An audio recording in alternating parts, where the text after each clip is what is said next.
introduce counsel appearing for the respondents in the interests of time. My name is Githu Muigai. I'm instructed by Christopher Marwa, present, who is instructed by the Honorable the Attorney General. For the National Assembly, second and first respondent is represented by my learned colleagues, Eric Gumbo, Paul Nyamodi, Moses Kipkogei, Alex Baya, and Elias Ouma. For the Senate and the Speaker of the Senate, the third and fourth respondents, my learned friend, Professor Tom Ojenda, appears with Mr. Mokele Moni and Ms. Thanji.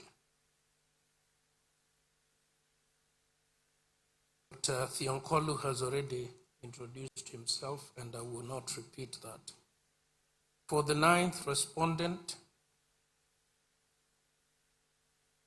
Mr. Michael Mushemi.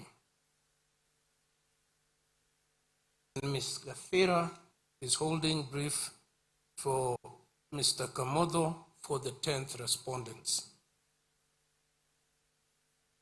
Ms. Joy Anami and Hassan Noor are instructed by the 16th respondent, IEBC. Those are the appearances. Sorry, I would like to amend the representation of the Speaker of the National Assembly to include Mr. Sore, S-O-R-E-H, Sore. Those are the appearances. One.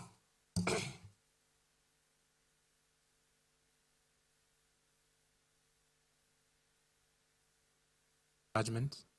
My name is Harrison Kinyanjui. With your very kind indulgence,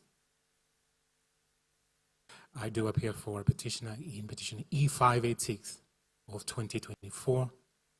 And my lords, my lady, we filed an application in the Court of Appeal to arrest the delivery of this judgment.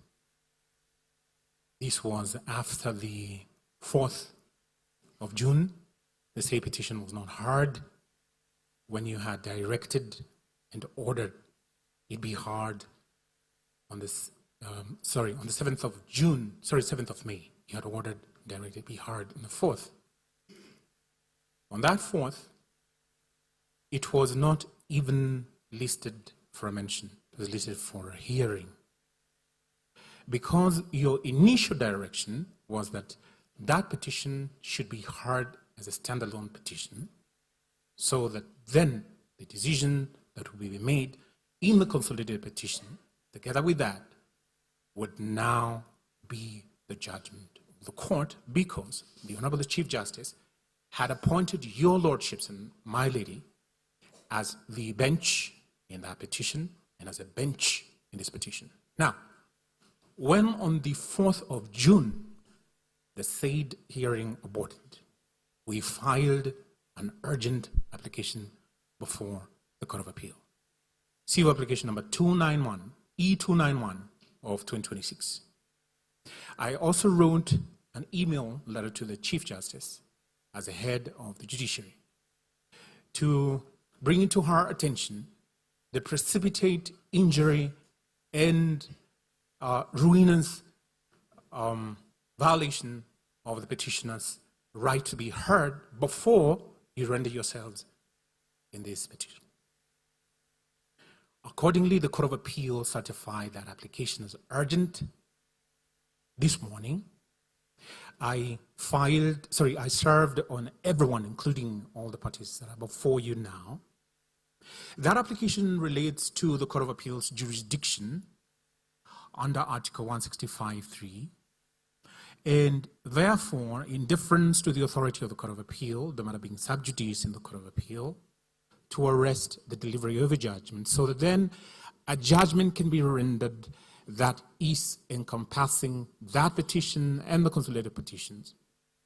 I had, in deference to Section 20, subsection 1H of the High Court Administration and Organization Act informed the Deputy Registrar of this court that that application pertains to the arrest of the delivery of your judgment. And the Honorable Deputy Registrar then alerted me, asked me if I had communicated that to everybody, and I did. And therefore, in deference to the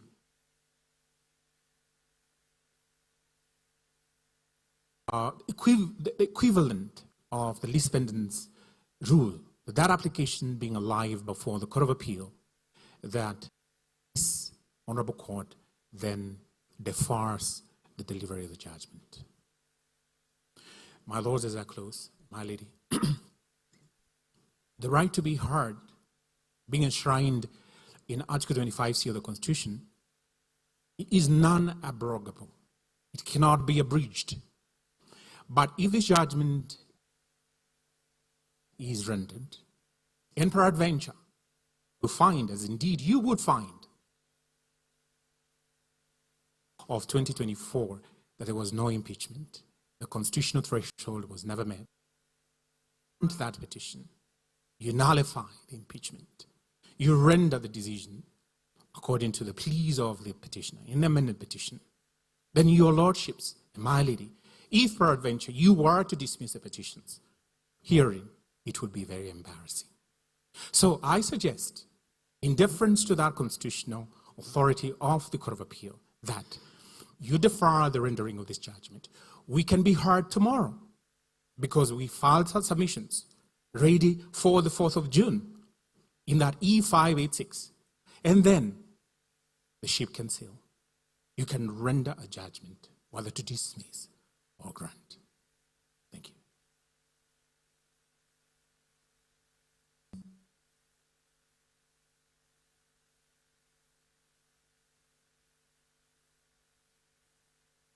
Do you have an order from the Court of Appeal on this issue?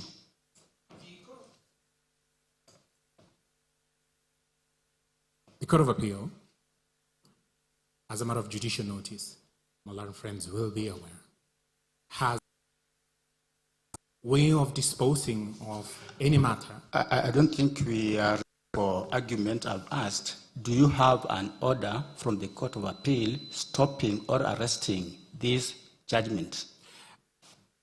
As we speak right now, no, because the order of business. You have the Court of answered Appeal. me. You have answered me. May I finish, Judge? You have answered me, and I have accepted that answer.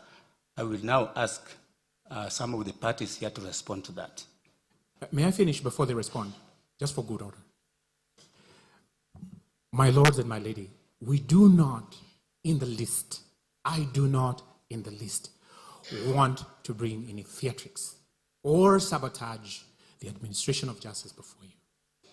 What has provoked this particular move to the Court of Appeal is the aborting of the hearing on the 4th of June 2026. And so that my learned friends can respond. On the 7th of May, before you, Learned Senior Counsel Professor Agido Mugai gave me the podium so that then you could address everybody in E586. On that day, you gave, in the presence of everybody here, the 4th of June as a hearing date. So that as they address that, it is common ground that that petition was to be heard before the date to render the judgment was given. Thank you, Your Lordships. And thank you for giving me this opportunity. The subject matter raised by Mr. Kinyanjui relates to a file which is not before us here. And we have not taken any record in this particular file. But for the purpose of transparency, I will ask the parties who are expecting a judgment from us for their comment.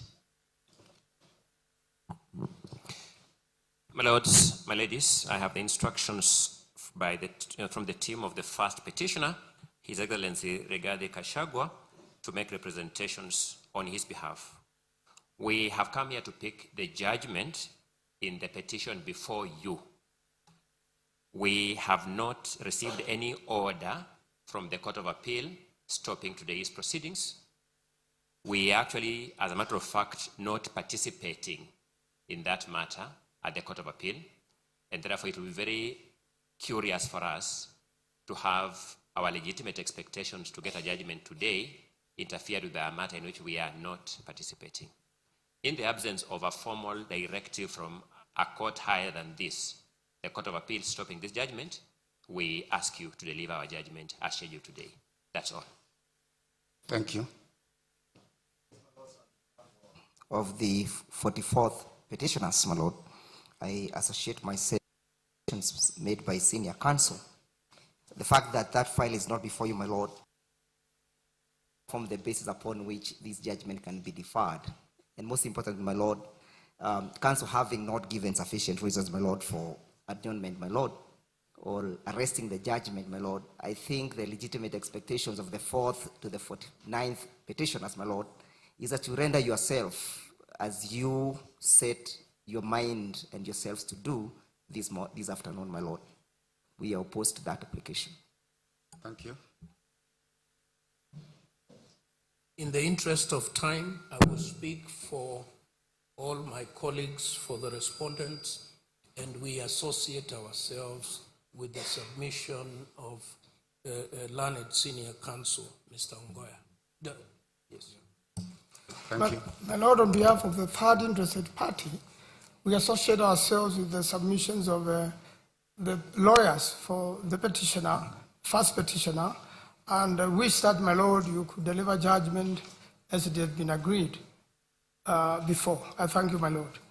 Thank you.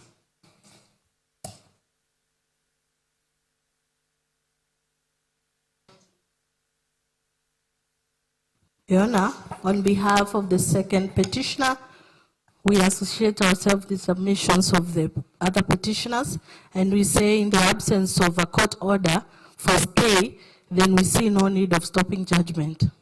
That's all.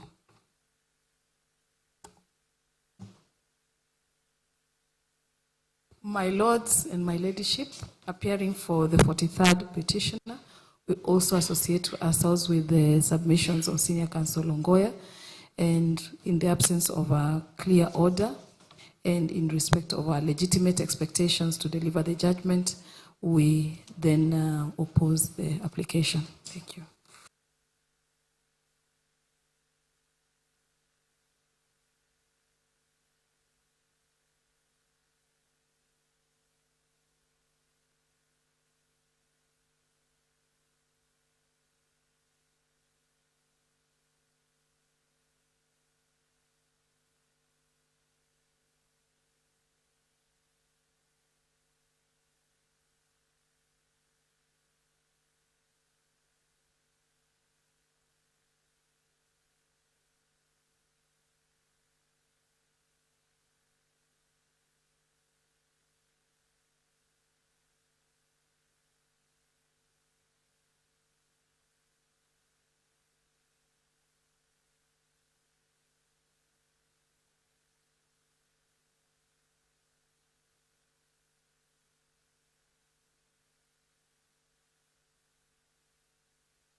My senior can pursue his claim on the common appeal.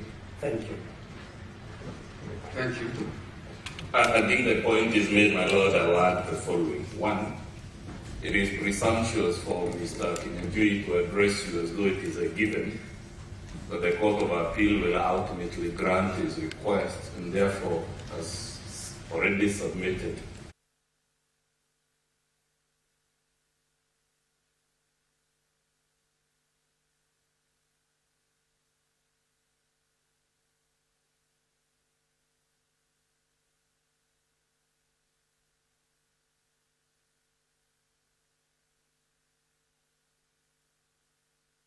Delivery of this judgment. So there is nothing special about this petition that would require a different approach. Number two, rather number three, my Lord, the record will show that throughout these proceedings, Mr. Kinyanjui has tried through one contrivance or another, through a letter of lamentation or another, to scuttle the process. This is just one of the series. It should be dealt the way the others have been dealt with. Thank you. Mr. Kinyanjui, I'll give you a right of reply. Thank you very much. There is no need for our counsel to cast aspersions of me. At no time will I seek to stop these proceedings. Secondly, a voice has been raised on the 29th of May last year, a year ago.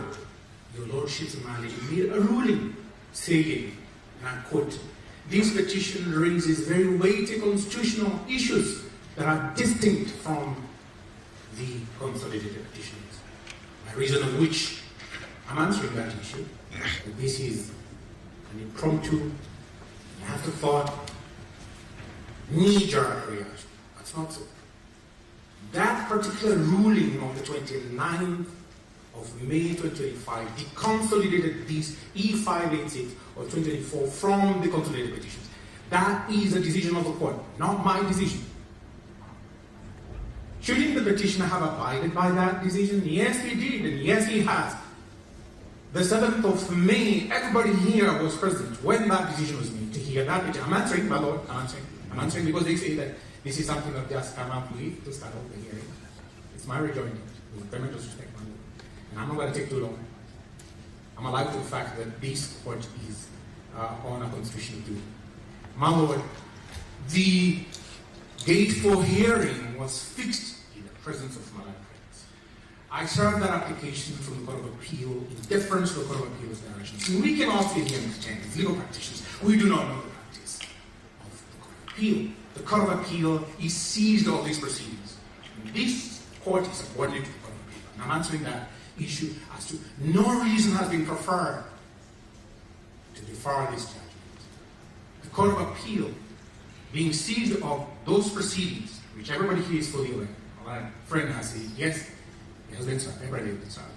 So we ought to give deference to that constitutional issue. The other issue raised is that, Your Lordship, there's nothing peculiar, there's nothing out of the ordinary from these consolidated petitions. A lot of counsel really, having looked at my petition, never having answered in that petition, would Tommy Tianconi never find a single sheet of paper in that petition. And he's appearing for 10th respondent. Your Lordship, he cannot be heard to say that he has absolutely no reason to see what is peculiar. Your Lordship's minded. You saw the peculiarity of that petition. You saw, and I'm not going to go into those grounds, Your Lordship, I'm not going to go. So that, Your Lordship, the petitioner wants to be heard on merit because Article 25C says he should be heard if given that right to a fair trial. As I close, none of my friends here, when that petition comes up for hearing, should they ever remove from their pocket the res judicata card. None of you. My Lord, I say so because they are happy to have the judgment today. And I'm going to demonstrate there was no lawful impeachment. Constitutional threshold was never met, and I'm not delving into that. So none of them, my Lord, none of them, no, Prof, please don't point a finger at me. Be heard to say that my client's petition is res judicata. So that Your Lordship, Mr. Kananji, yes, this is my last one. Have given you enough time. Yes, this is my last one. This is my last one. Since the Honorable the DR received this form of communication and was brought to the attention of this Honorable Court, I very believe this Honorable Court should have referred to the Court of Appeal. And I said, we're not joining indefinitely. It's not open-ended. Even give me this afternoon, will be heard, and then you can render your judgment.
Mr. Kinanjui, this is the brief ruling on this matter. First of all, we want to note for record that the matter you are referring to is not before this court, either by way of a mention or a hearing or a judgment. Indeed, it is not before us, and we are not able to take notes on that matter. Secondly, because many people here may not know where you are coming from, you yourself sought to be deconsolidated in that matter. And we gave you the orders the way you wanted them. You took yourself away from these petitions. We have made a decision on that. You will not misrepresent facts. Listen, I'm making a ruling on this matter. The matter is not before us. The Court of Appeal has had or has cited that matter. If they wanted to stop us, we would drop our pens. Give us a court order from the Court of Appeal, then we'll drop our pen. We don't have anything like that. Lastly, we gave directions at that time we were having this matter. We said that your matter will be mentioned after today's ruling. And for record, and this is the last comment we're making on this issue, your matter is coming for a mention on the 18th of June 2026. Parties before the court, are you ready to proceed? Yes. Thank you very much.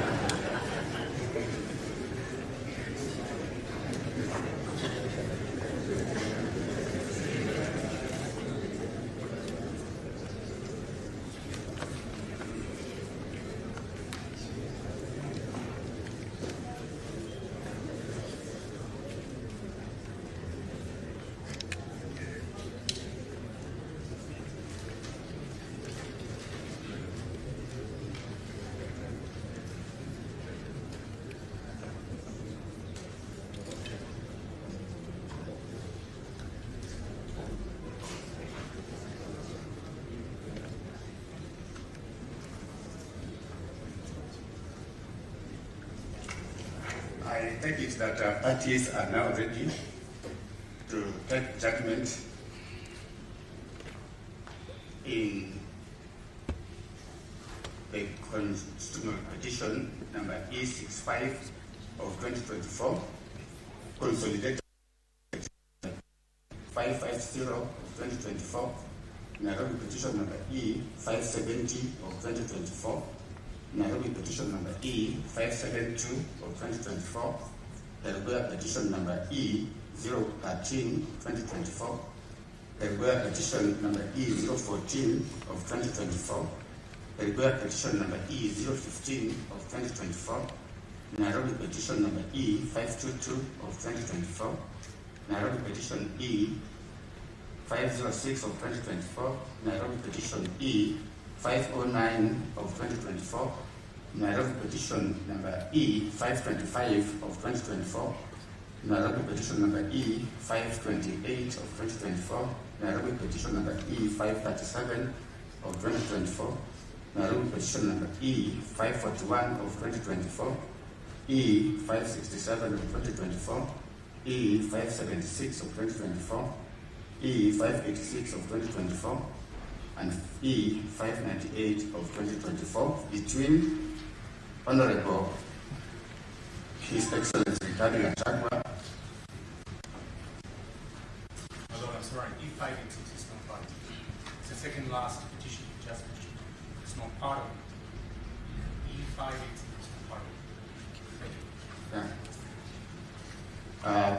Petitioners regarding Gachagua, Thomas Kiboto Maingi, John Jerry Maina, David Moni Madenge, Ita Gitropi Kamoto, Grace Mudumi Mwangi, Clement Uchiri Uroki, Edwin Munane Kadoki, Sharia Mtani, na Shadrach Wambui,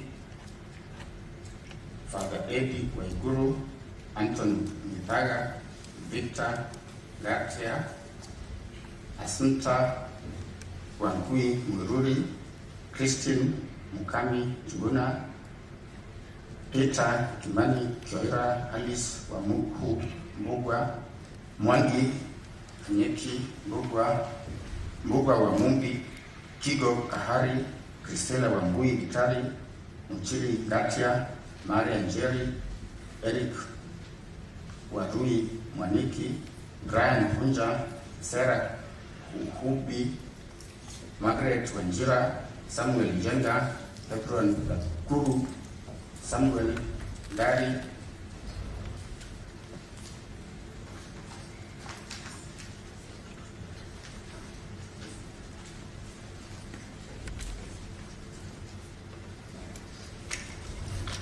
I accept answer that the parties are known. We can move ahead, and others versus the respondents.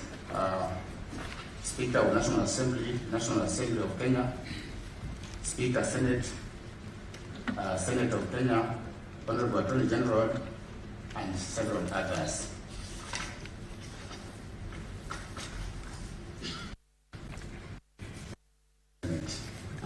For the sake of clarity, I believe the lead file in terms of the directions this honorable will give is E565. Yes. That is not quite what I had. Yeah, that is the lead file. That is the position. Yes.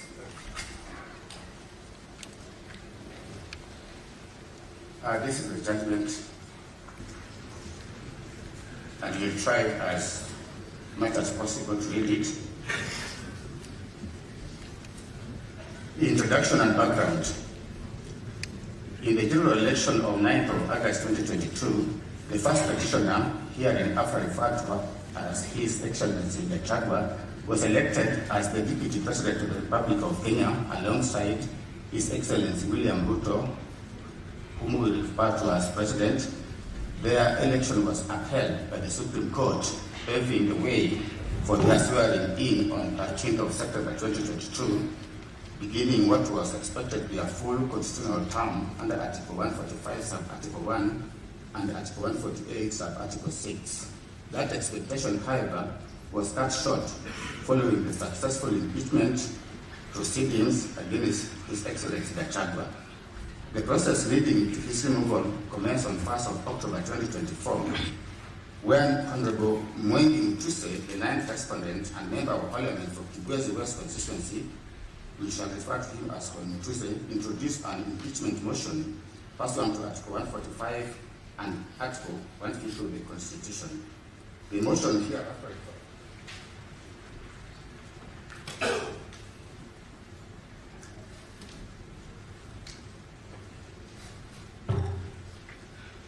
The motion, referred to as impeachment motion, cited multiple grounds, including allegations of gross violation of the Constitution, incitement, and undermining government policy. The 11 grounds were as follows. Ground 1, gross violation of Article 10, Sub-Article 2A, B, and C, Article 27, Sub-Article 4, Article 73, Sub-Article 1A and 2B, Article 75, Sub-Article 1C, and Article 129, Sub-Article 2 of the Constitution, and Article 147, Sub-Article 1, as read with Article 131, Sub-Article 2, C, and D of the Constitution. Ground 2, gross violation of Article 147, Sub-Article 1, and 152, Sub-Article 1 of the Constitution by undermining the President and the Cabinet and effective discharge of the national government's executive mandate. Ground 3, gross violation of Article 6, Sub-Article 2, Article 10, Sub-Article 2A, Article 174, Article 186, Sub-Article 1, Article 189, Sub-Article 1, and the fourth schedule to the Constitution by undermining devolution. 4, gross violation of Article 160, Sub-Article 1 of the Constitution on the institutional and decisional independence of judges.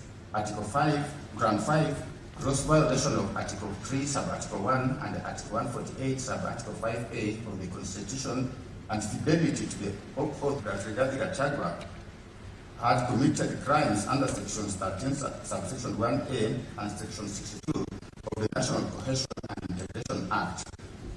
Ground 7, serious reasons to believe that Gachagua has committed crimes under Section 45, 46, 47, and 48 of the Anti-Corruption and Economic Crimes Act and Section 2, 3, 4, and 7 of the Proceeds of Crime and Money and Money Laundering Act. Ground 8, serious reasons to believe that the crimes by continuously misleading members of the public through false, malicious, the provisions of Section 132 of the Penal Code and Section 29 of the Leadership and Integrity Act. Ground 9, gross misconduct under Article 1B of the Constitution, undermining the work of the National Security Intelligence Service and its officers. Ground 10, gross misconduct or insubordination by openly or publicly insubordinating the President, who is the head of state and government. Ground 11, gross misconduct by persistently bullying state and public officers. The impeachment motion was formally initiated before the second respondent, that is the National Assembly. In response, several constitutional petitions were filed in the High Court, challenging both the legality and constitutionality of the National Assembly's proceedings. These petitions, consolidated with Nairobi petitions, which I had mentioned earlier, were consolidated and are collectively referred to as the Cohort 1 petitions, with petition number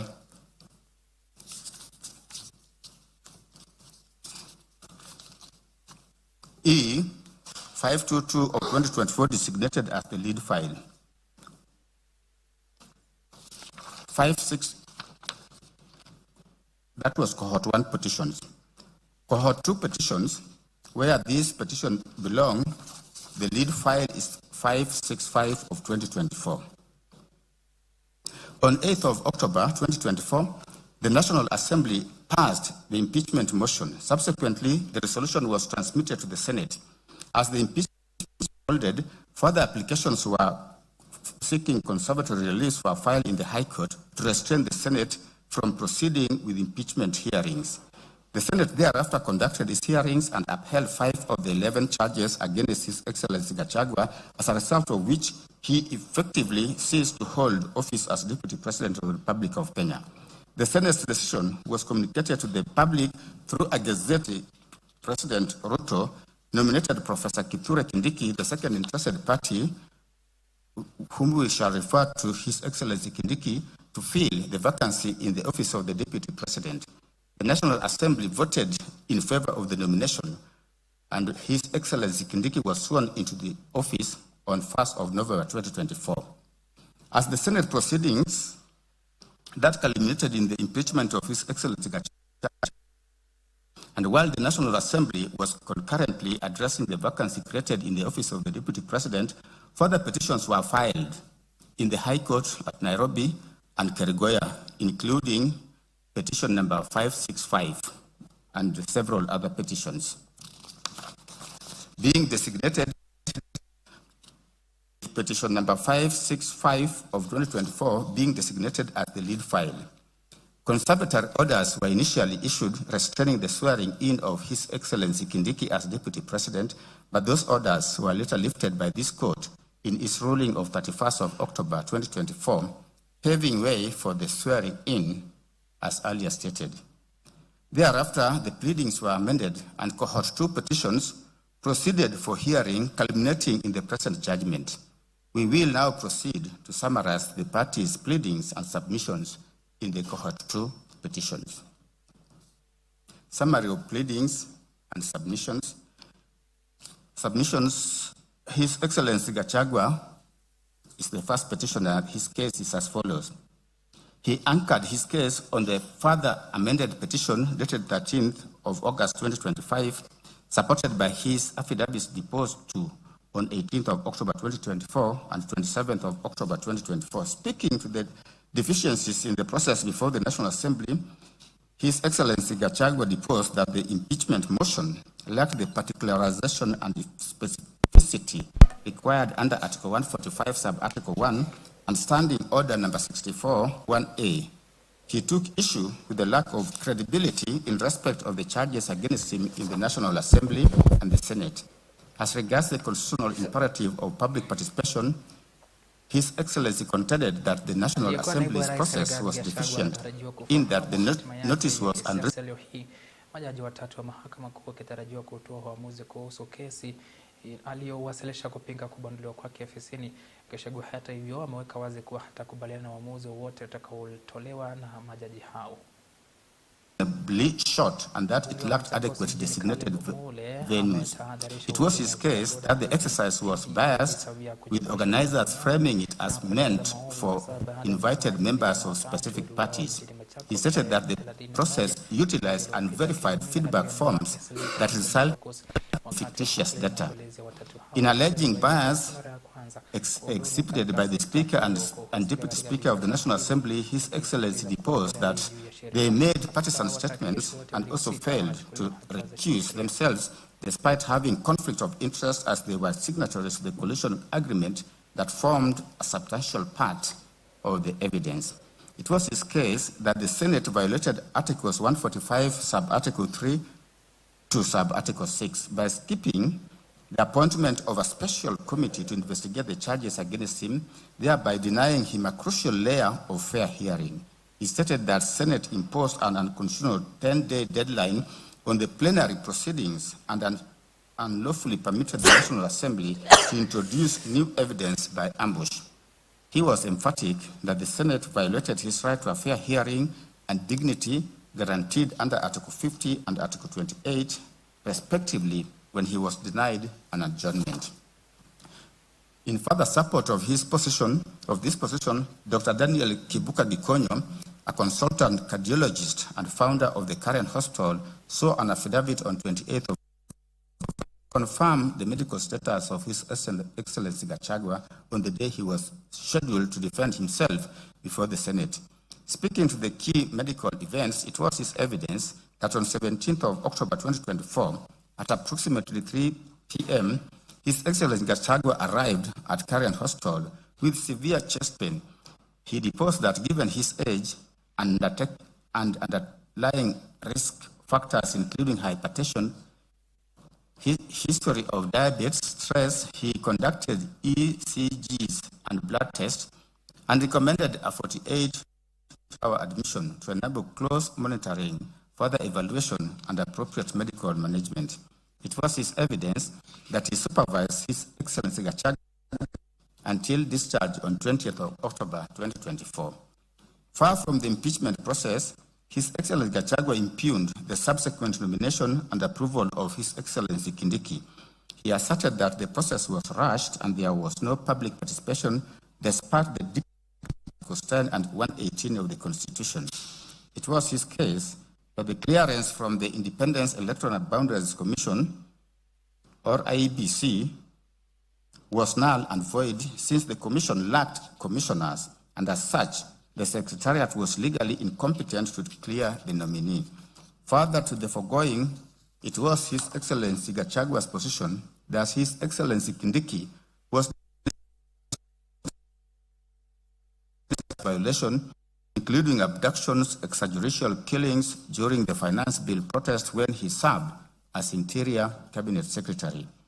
Finally, His Excellency Gachagua, that His Excellency Kindiki was not a member of the UD, that the National Assembly unconstitutionally metamorphosed the process into an election rather than an approval under Article 149, Sub-Article 1. For these reasons, His Excellency Gachagua sought the following reliefs: a declaration that the respondents have Articles 10, 18, Sub-Article 1, Articles 10 and Article 118, Sub-Article 1 of the Constitution, by initiating a process leading to the removal from office by impeachment against the petitioner without first putting in place adequate legislative and procedural measures for effective public participation. In particular, the Senate's decision was not informed by any input from public engagement. 2, a declaration do issue that the impeachment motion lacks the particularization and specificity required under Articles 145, Sub-Article 1 of the Constitution and Standing Order 64(1)A of the Standing Orders of the National Assembly, and is thus incapable of invoking the jurisdiction of both the National Assembly and the Senate under Articles 145 and Article 150. 3, a declaration that the resolution passed on 18th of October 2024 by the National Assembly purporting to impeach the petitioner pursuant to the provisions of Articles 145 and 150 and the communication dated 8th of October 2024 by the Clerk of the National Assembly to the Clerk of the Senate titled, in quote, Resolution of the National Assembly on a special motion on the removal from office by impeachment of His Excellency Gachagua, Deputy President of the Republic of Kenya, close quote, are both founded on a process that is inconsistent and in violation of the Constitution of Kenya and are thus both void and invalid. 4, a declaration that for the purposes of impeachment of the President or Deputy President of the Republic of Kenya, adequate public participation must be undertaken in all the 290 electoral constituencies in Kenya, the diaspora constituency, and the 1,450 electoral wards where the presidential election takes place. 5th, he sought a declaration that the period of 12 days provided under Standing Orders number 64, sub-order 2 and 6 of the Standing Orders of the National Assembly is grossly insufficient time for the National Assembly to facilitate any meaningful and reasonable public participation during the process of impeachment of the President or Deputy President of the Republic of Kenya. Thus, the standing order is unconstitutional insofar as it has the effect of abridging the time for public participation.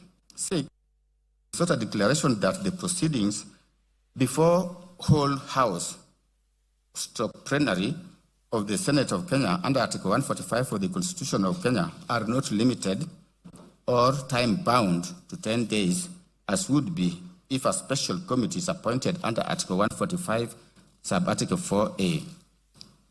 He also sought in 7th prayer a declaration that the petitioner has right to fair administrative action under Article 47, right to fair hearing under Article 50, Sub-Article 1 of the Constitution were violated on account of the petitioner being denied adjournment occasioned by illness, thus violating his right to appear in person before the Senate of Kenya to be heard and present his case.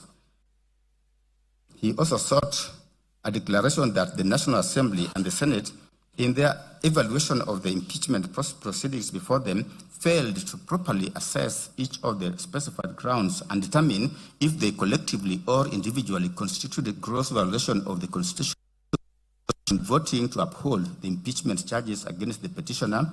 Hence, the resolution of 8th of October 2024 in the National Assembly and the vote upholding the impeachment charges that of the Senate passed on 17th of October 2024 do not meet the threshold for impeachment set out under Article 150 as read with Article 145 of the Constitution. Hence, the same be and are hereby set aside. An order of certiorari to remove into this Honorable Court and quash the decision and or resolution of the National Assembly and the Senate made on 8th of October 2024 and 17th of October 2024, respectively, resolving to remove from office by impeachment His Excellency Rigathi Gachagua, EGH, Deputy President, Republic of Kenya.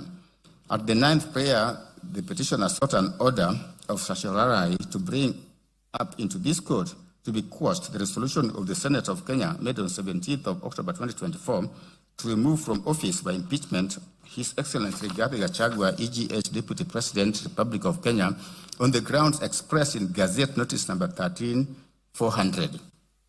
He also sought at prayer number 11 a declaration does issue that the IEBC could not clear Kithure Kindiki without the involvement or approval of commissioners under Article 88 and Article 250, Sub-Article 1 of the Constitution as read with Section 4 and Section 11A of the IEBC Act. The purported clearance was therefore null and void. Further, the overnight clearance violated Article 10 of the Constitution on openness and transparency. At prayer number 12, His Excellency sought a declaration does issue that Kithure Kindiki is disqualified under Article 10 and 72 of the Constitution due to unresolved concerns from his tenure as Cabinet Secretary for the Interior and National Administration, during which Kenya endured gross violation of human rights. He also sought a declaration does issue that the National Assembly violated Articles 124 Sub-Article 4 and Article 149 Sub-Article 1, Section 6 of the Public Appointments Parliamentary Approval Act, Cap 7F, and Standing Order 45 in the method it adopted to approve Kithure Kindiki's nomination as Deputy President. He also sought a declaration that Kithure Kindiki was illegally appointed and procedurally cleared and unlawfully approved as nominee for Deputy President in violation of Articles 1, Article 10, Article 8, Article 118, Article 124, Article 137, Article 148, Article 149, and Article 250 of the Constitution, so that his appointment, clearance, and approval for that position is null and void. At prayer 15, he sought a declaration that the petitioner suffered harm and is therefore entitled to constitutional damages as compensation for the violations against him in terms of general damages, punitive and aggravated damages, security to be specified at the hearing, special damages under Gazette Notice number 10346 of 2023 for loss of 1, salary, 2, official transport and other prevailing transport policy for 35 months, medical cover and benefits detailed to be supplied, airtime, gratuity, and annual salary for 5 years. He calculated those sums and gave the figures. At prayer number 16, His Excellency sought pension and other benefits under the Retired Benefits Deputy President and Designated State Officers Act, Chapter 197B of the Laws of Kenya, being a monthly pension equal to 80% of the first petitioner's last monthly salary while in office, a lump sum payment on retirement calculated as a sum equal to 1 year's salary paid for each term served in office. 3, 2 saloon vehicles of an engine capacity not exceeding 2,000 cc, which shall be replaceable once every 4 years. 4, 1 4-wheel drive vehicle of an engine capacity not exceeding 3,000 cc, which shall be replaceable 4 years. 5, a fuel allowance equal to 15% of the current monthly salary of the office holder. 6, full medical and hospital cover, providing for local and overseas treatment with a reputable insurance company for the first petitioner, the first petitioner's spouse, and the first petitioner's child who is below 18 years or is under 25 years of age and is undergoing a course of full-time education, and in the case of a female child, is not married or is not cohabiting with any person. 7, 2 drivers, 8, 1 personal assistant, 9, 1 accountant, 10, 1 secretary, 11, 2 housekeepers, 12, 2 senior support staff, 13, 2 cooks, 14, 2 gardeners, 15, 2 cleaners, 16, armed security guards, who shall be provided on the request of the first petitioner, 17, diplomatic passport for the first petitioner and his spouse, and 18, office and office equipment, 19, maintenance expense for the vehicles provided, 20, access to the VIP lounge 2 at all airports within Kenya.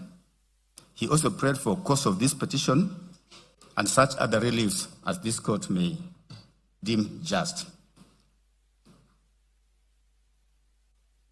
In support of his claim, His Excellency Gachagua submitted, or rather in his submissions, he advanced his case further through written submissions dated 7th of October 2025, which were orally highlighted in court by his counsel, Paul Mute Senior Counsel, Elisha Ongoya Senior Counsel, and Mr. Ochiel Dudley, among others.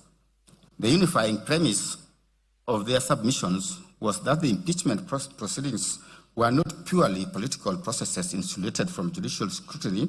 Instead, they constituted constitutionally regulated proceedings subject to the supremacy of the Constitution, the doctrine of legality, and the supervisory jurisdiction of this court under Articles 23, 47, 50, and 165. Overall, they came up with the following issues for course determination. 1, whether National Assembly motion met the constitutional threshold under Article 145. 2, whether the Senate violated Articles 145, sub-Article 3 to 6 by failing to appoint a special committee to investigate the charges. 3, whether the Senate, misled by its misinterpretation of Article 145, rushed the process and denied the petitioner a fair hearing. D, whether there was adequate public participation at both the National Assembly and the Senate.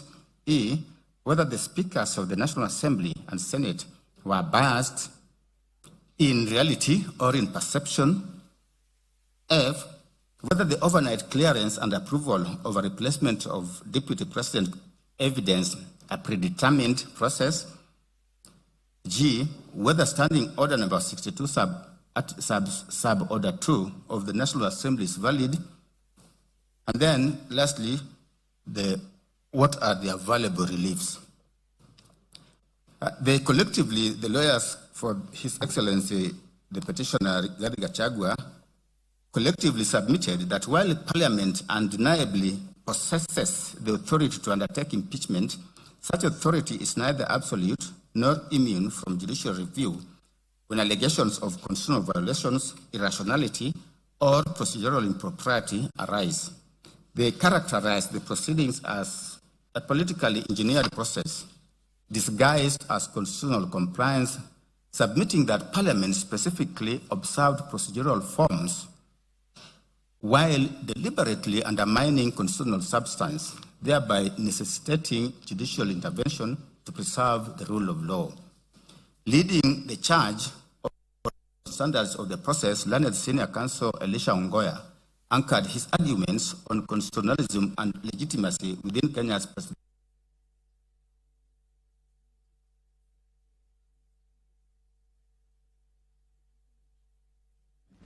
and accountability, which rendered all exercise of public power, including parliamentary impeachment, subordinate to the Constitution and amenable to judicial scrutiny.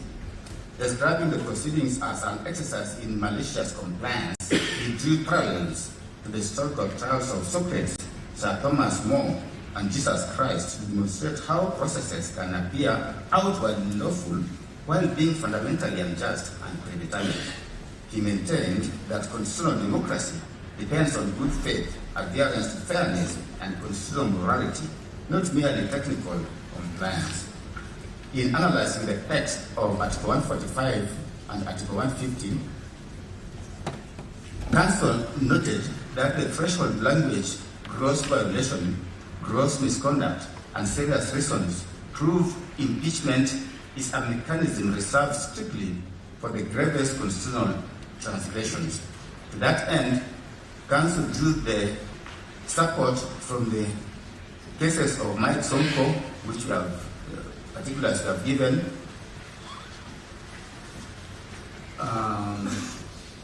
Muya and the Process Tribunal appointed to investigate the conduct of Justice Martin Muya, we have given citation. He used these cases to argue that grounds must be substantiated by cogent evidence to an intermediate standard higher than a balance of probabilities. Senior counsel Ngoya further submitted that since impeachment directly interferes with the sovereign will of the electorate expressed through universal suffrage, courts could not abdicate their responsibility by treating it as a purely political immune process. It was his case that the grave consequences of removal brought the matter squarely within the High Court's supervision jurisdiction, requiring it to interrogate whether Parliament met the heightened constitutional standards. Senior counsel Paul Mute submitted on the democratic mandate and the political question doctrine. He was emphatic that impeachment in Kenya's presidential system is an extraordinary constitutional remedy of last resort. He distinguished Kenya's architecture from parliamentary systems where executive tenure relies on legislative confidence. It was his case that the deputy president derives direct democratic legitimacy from the electorate through universal suffrage and cannot be removed due to transient political dissatisfaction or partisan convenience. In view of the fact that impeachment effectively overturns the democratic will, it was senior counsel's position that the Constitution deliberately imposed substantive that courts are duty-bound to enforce. Learned counsel drew support from the decision in Mike Sonko Mbuvi, which we have stated, to restate that the threshold for removal could not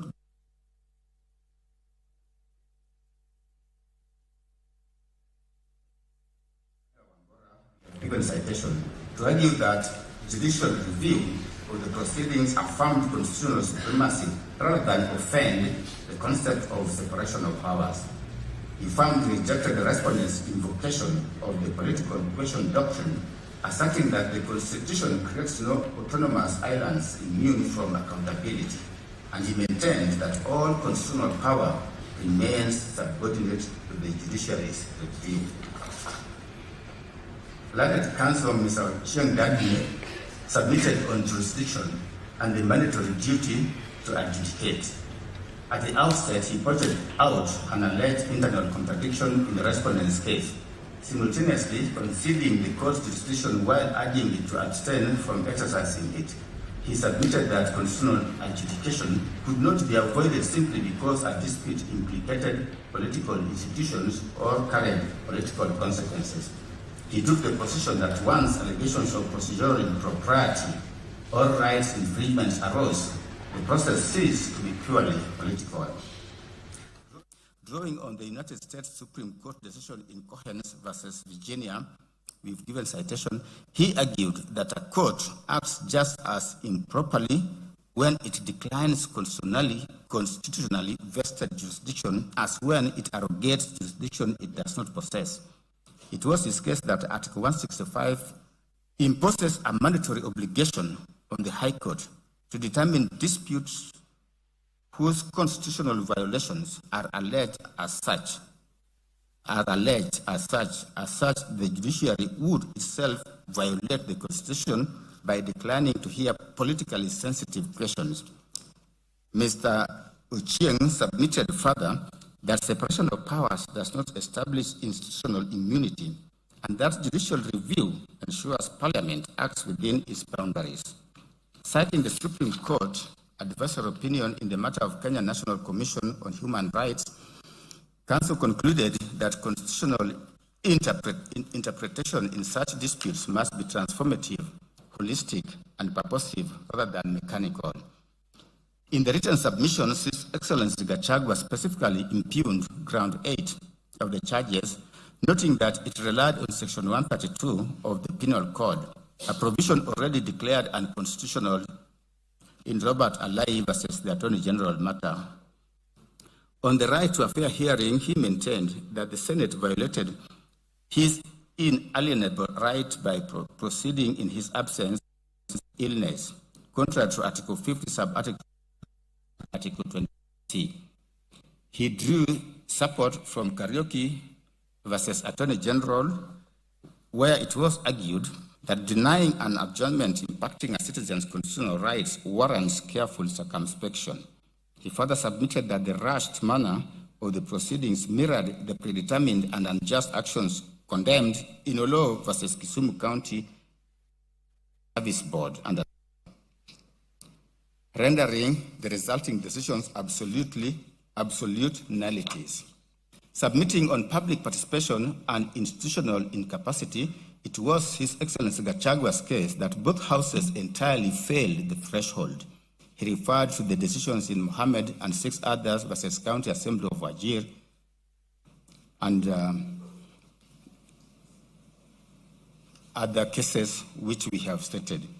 To reinstate that engagement must be substantive, one that allows reasonable time and utilizes satisfactory mechanisms. In addition to the foregoing, His Excellency Gachagua, while drawing support from the Decision Independent Electoral and Boundaries Commission vs. Attorney General 2025, discredited the involvement of the IEBC, arguing that constitutional functions requiring commission approval could not be lawfully discharged by the Secretariat without a properly constituted commission. In their rejoinder submission, the legal team also spoke to procedural illegality in plenary investigation.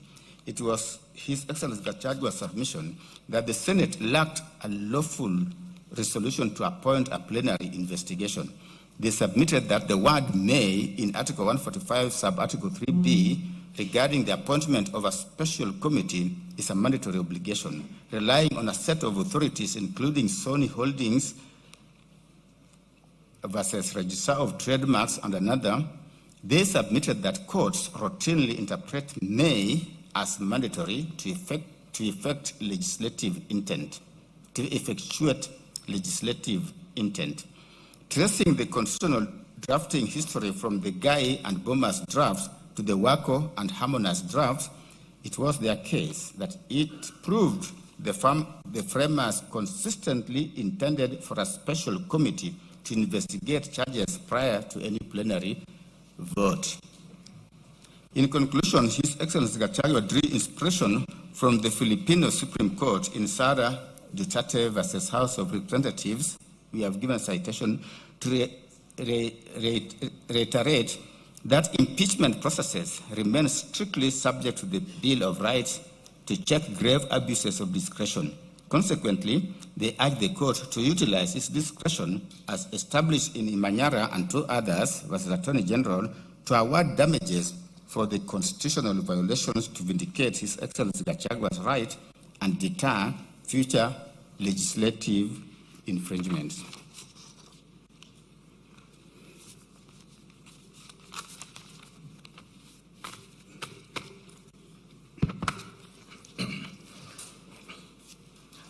I will proceed from the second petitioner's case, that is Thomas Kimoto Maingi. Thomas Kimoto Maingi, the second petitioner in the consolidated petitions, filed a petition dated 25th September 2024 before the High Court at Kerugoya. The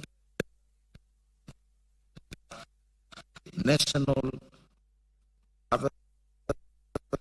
and contended that his constitutional right had been violated by statements allegedly made by His Excellency Gachagua on 26th of June 2024 concerning the conduct of NIS during the Finance Bill 2024 protests.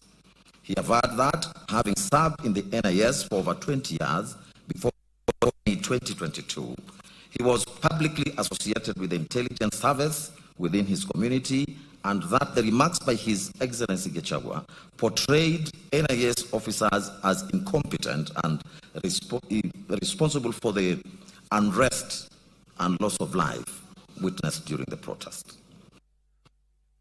The remarks exposed him to ridicule, hostility, threats, or distress, forcing him to leave his home in Kirinyaga County and seek refuge in Embu County out of fear for his safety. Mr. Maingi further contended that the Attorney General, AG, failed in his constitutional duty as the principal legal advisor to government by failing to advise His Excellency Gachagua appropriately regarding the provisions of sections 24, 25, and 26 of the National Security Intelligence Service Act relating to complaints against the NIS. The petitioner alleged violations of Articles 10, 27, 28, 29, and 47 of the Constitution, claiming that the impugned statements amounted to discrimination, infringement of human dignity, psychological torture, and unfair administrative conduct. Consequently, the petitioner sought the following reliefs: that there be a declaration that the constitutional rights of the applicant as provided for under Articles 10, 27, 28, 29, and 47 of the Constitution have been violated by the respondents.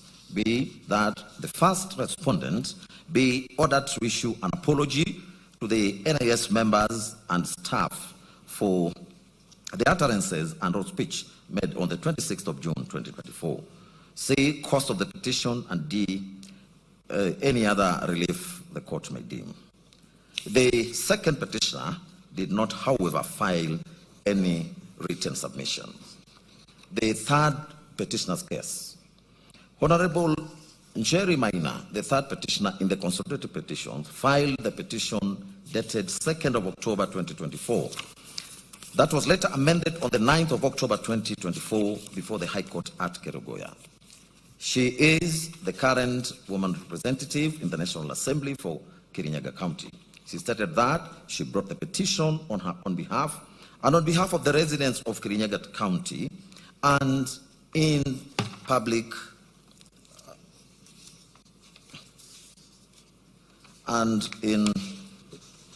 discretion as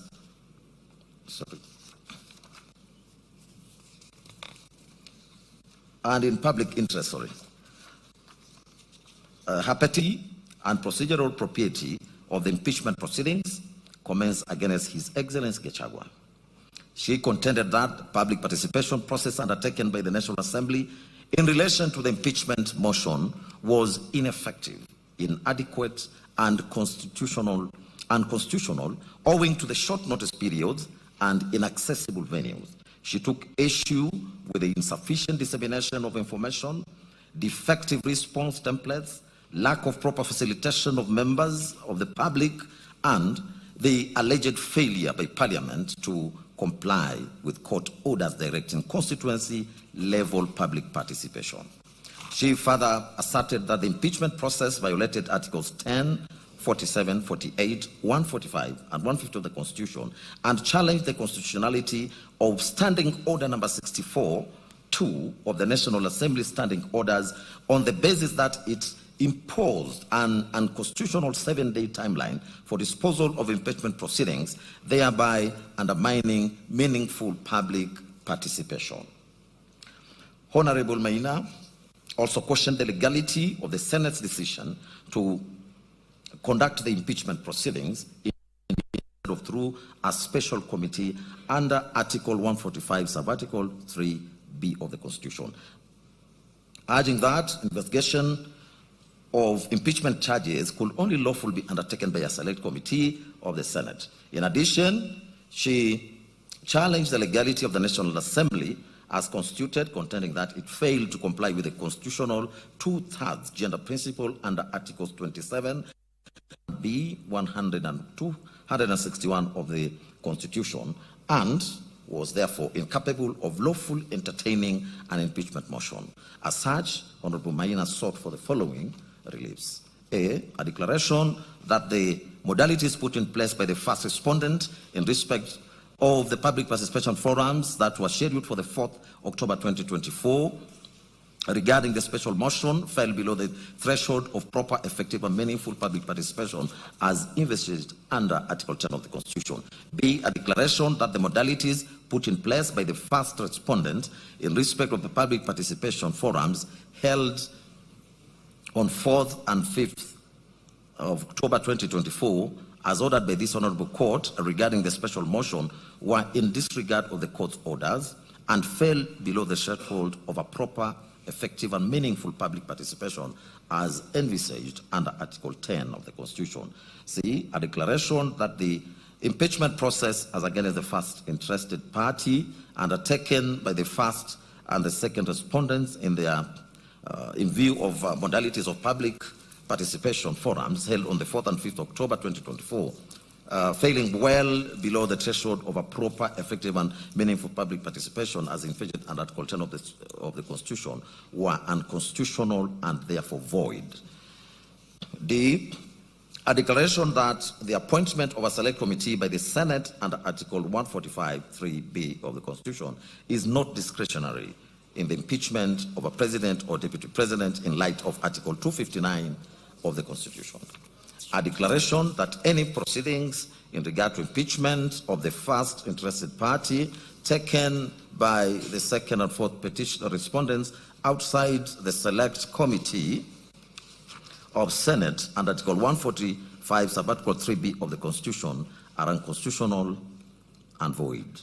F, a declaration that the first respondent is not legally constituted in light of the mandatory provisions of Article 27, 81b, 102, 61 of the Constitution on the 2/3 gender requirement. G, a declaration that the first respondent as currently constituted cannot entertain and deliberate the special motion for the removal of the first interested party by respondents.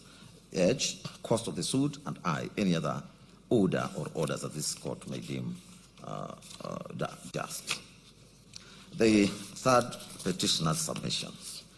Honorable Maina supplemented her positions by filing written submissions dated 9th of January 2026, which she further orally highlighted in court. She identified the following issues for determination. 1, whether the public participation exercise conducted by the National Assembly on the 4th of October 2024 met the constitutional threshold under Article 118 of the Constitution. B, whether the yes-no template deployed by the National Assembly violated constitutional requirements for meaningful public participation. 3, whether the Senate violated Article 118 by not conducting public participation at the Senate stage. 4, whether the Senate violated Article 145(3)(b) by failing to appoint a special committee of 11 members. 5, whether Standing Order 64(2) prescribing a 12-day impeachment timeline is constitutional. 6, whether the impeachment violated Article 50 on fair hearing protections. And 7, whether the impeachment proceedings were conducted by impartial officers as required by Article 50, sub-article 1 of the Constitution. Honorable Maina submitted that on the 3rd of October 2024. Honorable justice be undertaken at the constituency levels so as to accord the public an opportunity to engage and offer their representations.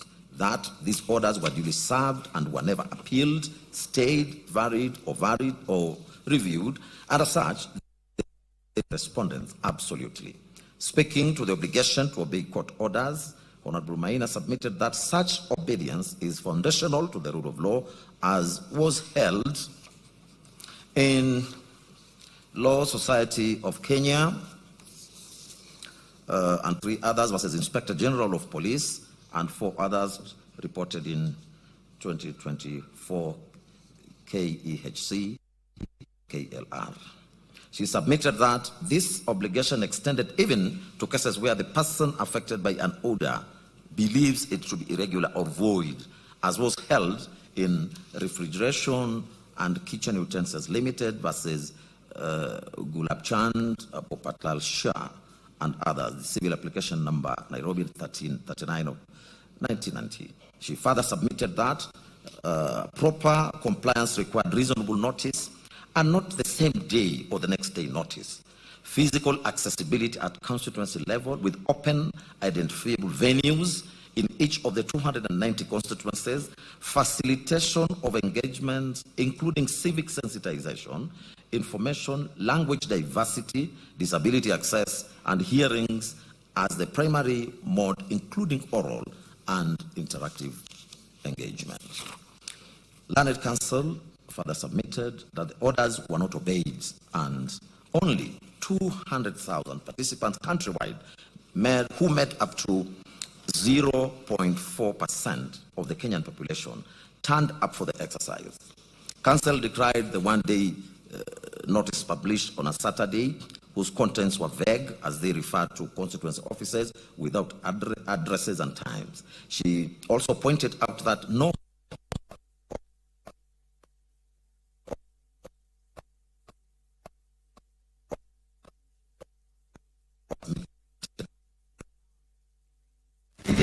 and that none of our counterparts within the Kirinyaga County were aware of the exercise. She further submitted that even the citizens who visited the constituency venue found them lost official staff. Submitted that the Assembly faced a binary choice of obeying the Constitution through the court order or preserve Standing Order 64-2, which provided for 7 days deadline.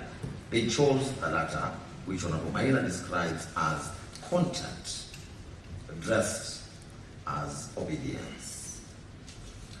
That a legislative outcome obtained in defiance of a binding court order cannot stand in a constitutional democracy governed by the rule of law as discussed by Lord Denning in McFoy v. United States Company Limited, United Africa Company Limited, reported in 1961, 3 All African, All England Reports 1169, where the learned judge held that, I quote, if an act is void, then it is in law anality. You cannot put something on it and expect it to stay there. It will collapse, end of quote. Honorable Maina also took issue with the yes and no template as constitutional fraud, as the National Assembly deployed a standardized template reducing 7 complex constitutional allegations into binary tick box questions. That citizens were asked whether they supported impeachment on each ground without being supplied with evidentiary material, explanatory memoranda, and His Excellency Gachagua's response.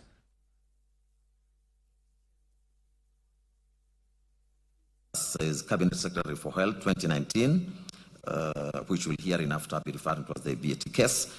She articulated attributes of meaningful participation to include clarity of the subject matter for the public to understand, structures, processes that are clear and simple, opportunity for balanced influence from public, commitment to the process such that views can influence outcomes, and inclusive and effective presentation. She also listed integrity, transparency of the process, and capacity to engage on the part of public, including sensitization of the subject.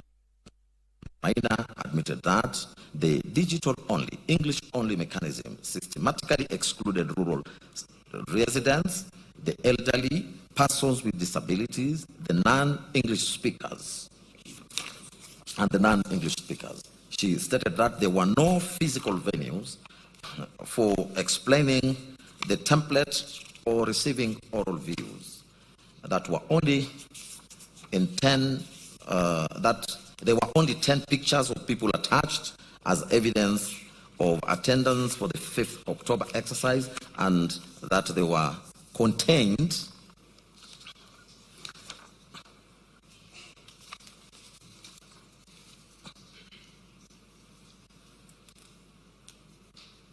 and that they were conflated responses from 4th and 5th October without distinction, obscuring the impact of the court's orders. She identified that the template was not a procedural imperfection, but an endorsement mechanism designed to manufacture numerical support for a predetermined outcome and is therefore constitutionally void. It was her further submission that Article 118 imposes an independent obligation on each House of Parliament to facilitate public participation in its own business, that the Senate is not a subordinate appendage of the National Assembly, as was held in Speaker of Senate versus Attorney General, reported in 2013, where reported in 2013. She stated that the Senate's role in impeachment is determinative under Article 145(7) as it performs a quasi-judicial function of the highest constitutional order. She held the position that the Senate could not constitutionally rely on the National Assembly's defective process, particularly where that process was conducted in defiance of court orders. That the Senate was aware of these defects as they were documented, litigated, and judicially acknowledged. Counsel submitted further that in Mwangaza versus Speaker of the Senate, 2025, reported in 2025 Kinyalo reports, this court held that Senate must satisfy itself that public participation was adequate and satisfaction requires inquiry, assessment, and independent judgment, but the Senate undertook none. That the Senate conducted no public participation whatsoever, as no notices were issued, no invitations were extended, no hearings were conducted, and no submissions were received, and that this is not a case of inadequate participation, but a case of none at all.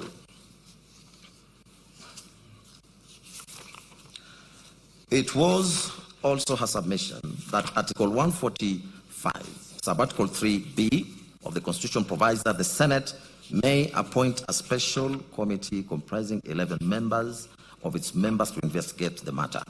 On that, it submitted that the word may was a grant of power, not a license to bypass the Constitution, and that once the Senate had elected to proceed under Article 145, it must proceed within the architecture prescribed, which includes a special committee.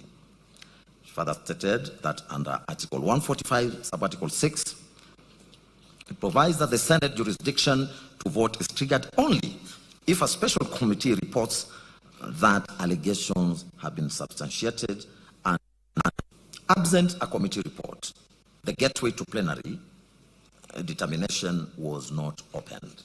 She also stated that the constitutional function of the special committee was structured investigation, not political debate, receiving, interrogating, testing evidence, producing a reasoned report, and insulating investigation from the volatility of plenary politics.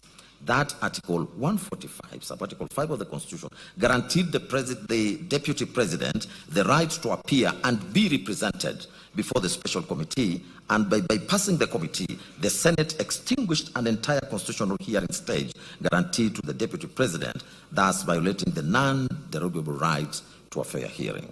Learned Counsel submitted that standing orders confirmed this distinction as Standing Order 79 on the Deputy President impeachment provided for a special committee, but no alternative.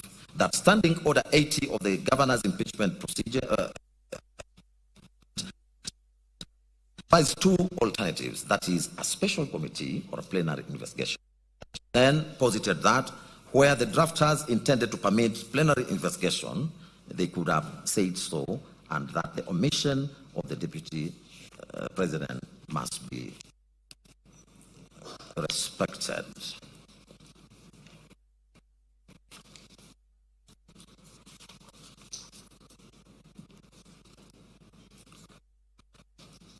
Learned Counsel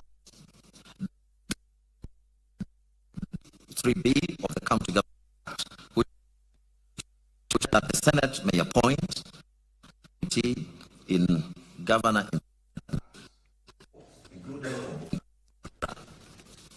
I have held that this confers discretion, and the Senate has lawfully proceeded in plenary. Those decisions underscore the opposite point. Law expressly provides alternatives, and discretion exists, but where the Constitution provides, the discretion does not extend to inventing another. She submitted that by proceeding to plenary determination without appointing a special committee, the Senate acted without jurisdiction, bypassed a constitutionally mandated investigative stage, and extinguished a guaranteed hearing right. She also submitted that Senate had collapsed constitutionally distinct phases into a single political exercise, and the impeachment proceedings were therefore unconstitutional, null, and void ab initio. It was a further submission. Standing Order 64-2 lay at the heart of the constitutional infirmity, as it imposed unreasonable timelines that rendered compliance with the Constitution impossible. Council invoked Article 2.4 of the Constitution, which provides that any law that is in conflict with the Constitution is void to the extent of the inconsistency. She placed reliance on Orange Democratic Movement Party versus Speaker of the National Assembly, reported in 2024, where this court affirmed that standing orders cannot override the Constitution nor substitute the constitutional requirements of public participation as expounded by the courts. In that light, Parliament's invocation of good faith was faulted, it being argued that Standing Order 64-2 structurally precluded constitutional compliance. She submitted that where standing order made adherence to constitutional obligations impossible, such a standing order is itself unconstitutional. It was further submitted that Standing Order 64-2 embodied a deliberate parliamentary choice to prioritize political expediency over constitutional safeguards. By prescribing rigid timelines, it ensured that once an impeachment motion gained initial traction, the process would be driven to conclusion before public sentiment could evolve, before courts could intervene meaningfully, or before the affected office holder could mount an effective defense. Counsel argued that this was precisely what the Constitution sought to prevent, since impeachment is not a mere vote of no confidence, but a quasi-judicial constitutional process carrying grave consequences. On that basis, it was to declare standing orders constitutional, to the extent that it lines in compatibility that impeachment with legality from inception. On the question of whether His Excellency Gachagua was accorded a fair hearing, Honorable Maina submitted that he was hospitalized with chest pains on the eve of the Senate proceedings. Despite medical evidence of incapacity, the Senate proceeded with a hearing and voted, thereby violating the most basic tenet of the fair hearing rule, audi alterem partem, meaning no person shall be condemned unheard.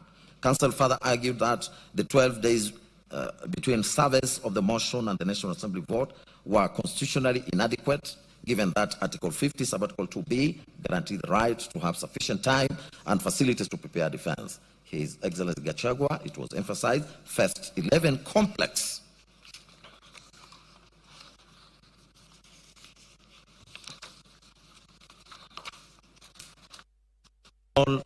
allegations, including gross violation of the Constitution, abuse of office, and corruption, for which 12 days was structurally insufficient. As the Supreme Court affirmed in Sonko case, which we referred above, impeachment proceedings attract the protections of Article 50, and where a fair hearing is denied, the process collapses.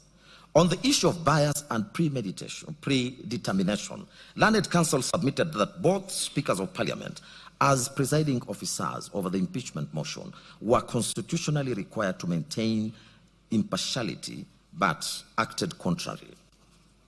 It was argued that they assumed the role of initiators and proponents of the impeachment, thereby transforming into advocates for the motion rather than neutral.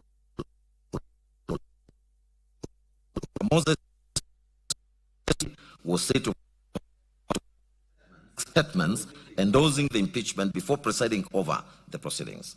Counsel emphasized that the test for bias is objective, where a reasonable, fair-minded observer would conclude that there exists a real possibility of bias, and submitted that the Speaker's public statements and advocacy for impeachment satisfied this threshold. Where the presiding officer is biased, she argued, the proceedings are fundamentally unfair, and the failure of the speakers to rescue themselves irredeemably tainted the process. For the above reasons, Honorable Maina urged the court to grant the relief sought in her petition.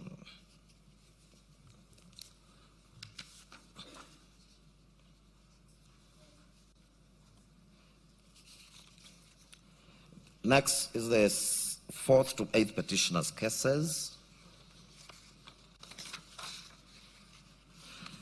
The 4th to 8th petitioners in the consolidated petitions, that is Honorable David Munyi Madenge, Peter Gechobi Kamoto, Grace Modoni Mwangi, Clement Muchiri Muriuki, and Edwin Munene Kariuki, jointly filed a petition dated 18th of October 2024 before the High Court of Kenya at Kerugoya.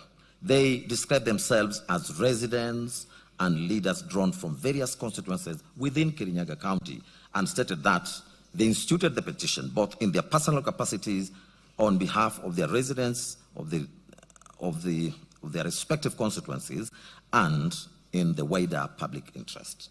The petitioners herein challenged the constitutionality, legality, and procedural propriety of the impeachment proceedings undertaken against His Excellency Gachagua, together with the subsequent nomination and approval process relating to Honorable Kindiki, relating to His Excellency Kindiki as Deputy President nominee.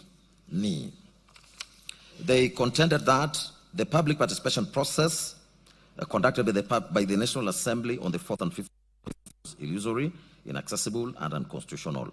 In particular, they pointed to the issuance of short and ineffective notices, lack of sensitization, inaccessible venues, absence of parliamentary officials at designated constituency sites, closure of the Kirinyaga Central CDF Hall, and the overall failure by both the National Assembly and the Senate to facilitate meaningful participation as required under Articles 10 and 1. The petitioners further asserted that Senate unlawfully conducted impeachment proceedings in plenary instead of through a special committee under Article 145(3)(b) of the Constitution, and that the rash timelines imposed under Standing Order 64(2) of the National Assembly standing orders were unconstitutional as they curtailed effective public participation and the hearing and the fair hearing rights. They also alleged that the Senate violated His Excellency Gachagua's constitutional allegations.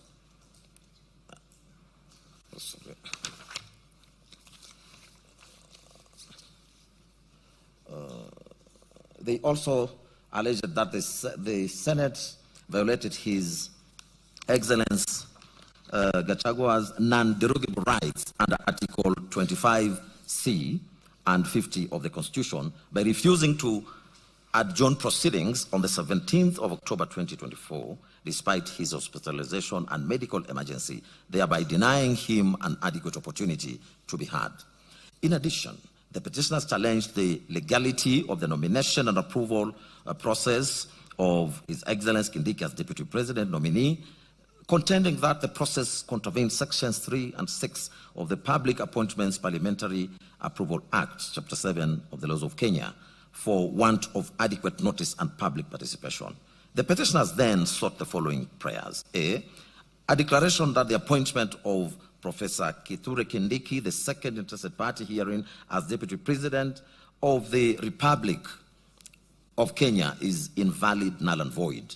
B, a declaration that the National Assembly as a distinct organ is required to undertake its own distinct, proper, effective, and meaningful public participation as envisaged under Articles 10 and 118 of the Constitution in regard to the impeachment of a president or a deputy president. C, a declaration that the Senate as a distinct organ was required to undertake on its own distinct, proper, effective, and meaningful public participation as envisaged under Articles 10 and 118 of the Constitution in regard to a resolution from the National Assembly to impeach a president or a deputy president.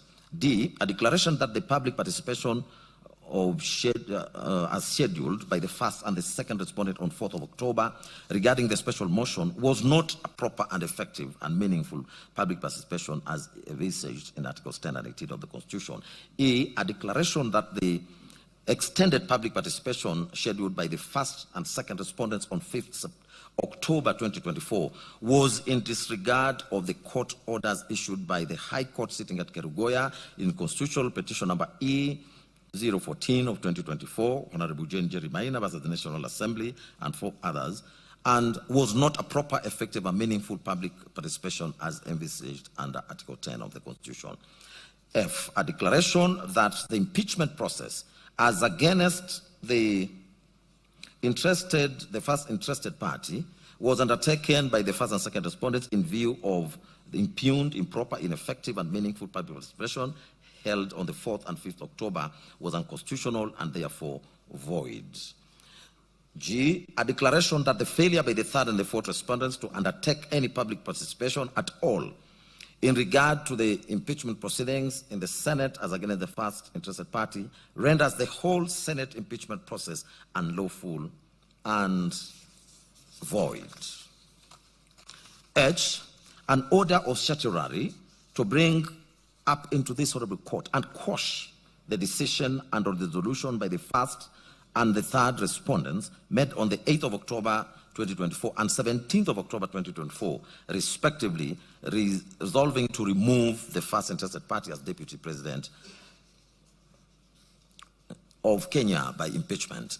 I, that there exists a vacancy in the office of the deputy president, allowing the fifth respondent to nominate anyone to fill such vacancy, and that any such nomination is unlawful and void. J, any other order or orders that this court shall deem just and expedient in the circumstances. K, cost of the suit. Next is the 4th to 8th petitioners' submissions. In their submissions led by counsel, Mr. Evans Ogada, together with Mr. George Sakimpa, the 4th to 8th petitioners identify the following issues for court's determination. A, whether the impeachment process complied with Articles 10, 118, 145, and 150 of the Constitution, whether the public participation conducted by the National Assembly and the Senate met the constitutional threshold of being meaningful, adequate, effective, and lawful. C, whether a standing order 64.2 of the National Assembly is unconstitutional for imposing rigid timelines that undermine constitutional safeguards. And D, whether Article 145 and applicable standing orders require that investigation into impeachment charges be conducted exclusively by a special committee of the Senate, not by the Senate sitting in plenary. They submitted that Article 10 binds all state organs, including Parliament, to the national values such as democracy, public participation, the rule of law, accountability, and good governance. That the impeachment process was conducted with severe haste and limited deliberation, undermining transparency, accountability, and public participation. They relied on the Supreme Court decision in Speak of the Senate versus AG and another reported in 2013, where it was held that Parliament was not exempt from constitutional discipline. They submitted further that Article 118 required Parliament to conduct business openly and facilitate public participation, and that this was not a formality, but a substantive constitutional obligation. They contended that the National Assembly gave the public less than 48 hours to consider complex, voluminous impeachment charges, which is a manifestly inadequate time frame, that no explanatory notes or responses from the deputy president were provided, and that in some counties, like Kirinyaga, designated venues were inaccessible.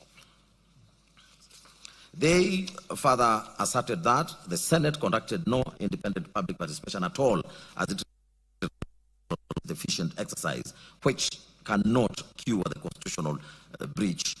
And they relied on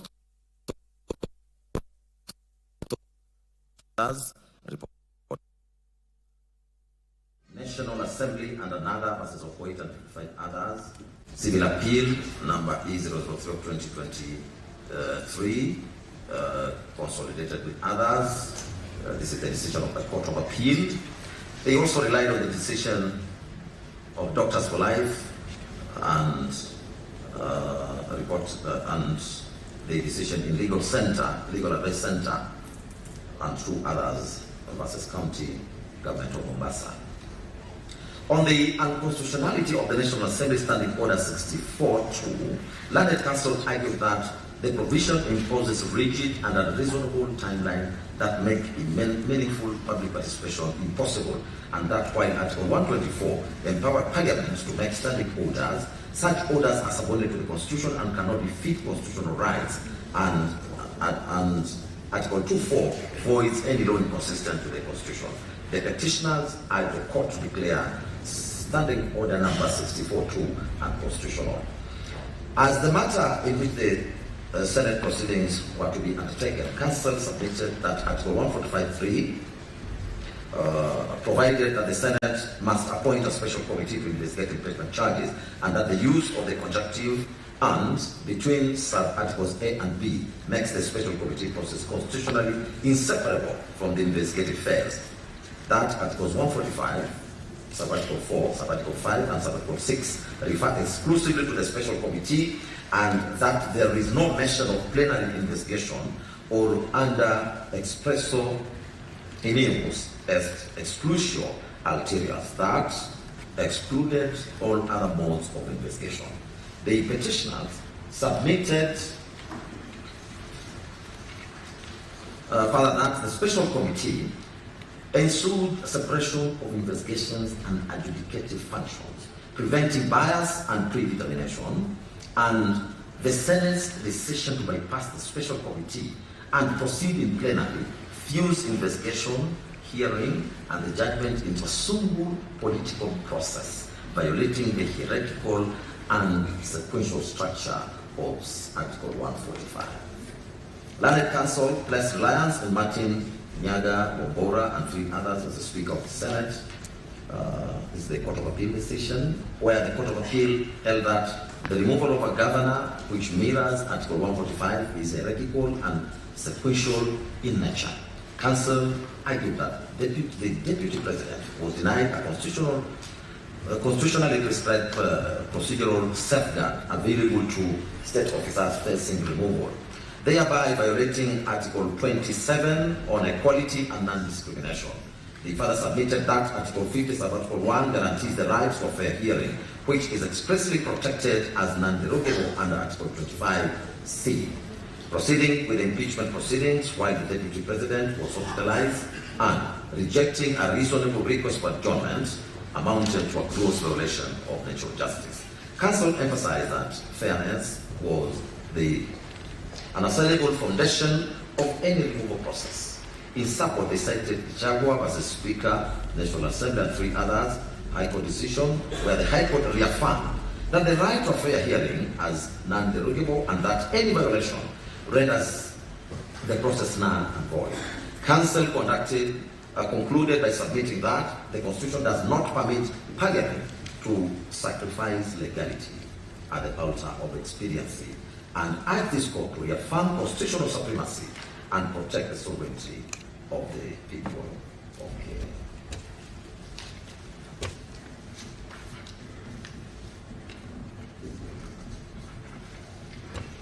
The petitioners prayed for declarations and that the impeachment process violated Article 10, 118, 125, and 150. A declaration that Standing Order 64-2 is unconstitutional, a declaration that the Senate unlawfully bypassed the special committee, and orders quashing the impeachment resolution. We'll now proceed to the 9th petitioner's case. Sheria Mtaani na Shedrack Komboy, a public benefit organization, filed a petition dated 18th of October 2024, together with a supporting affidavit sworn by Dorcas Moine, an advocate of the High Court of Kenya, and the director thereof. The petitioner stated that it is established to assist members of the public in assessing justice, protecting rights, and promoting the rule of law, constitutionalism, accountability, and good governance. The petition challenged the constitutional and the legal validity of the impeachment proceedings, leading to the removal of His Excellency Gachagua from office as Deputy President, and further questioned the legality of the intended nomination and approval of His Excellency Kindiki as his replacement. It contended that the Senate proceedings conducted on the 17th of October 2024 violated His Excellency Gachagua's constitutional rights under Article 25C, 47, 50, and 45, Sub-Article 5 of the Constitution.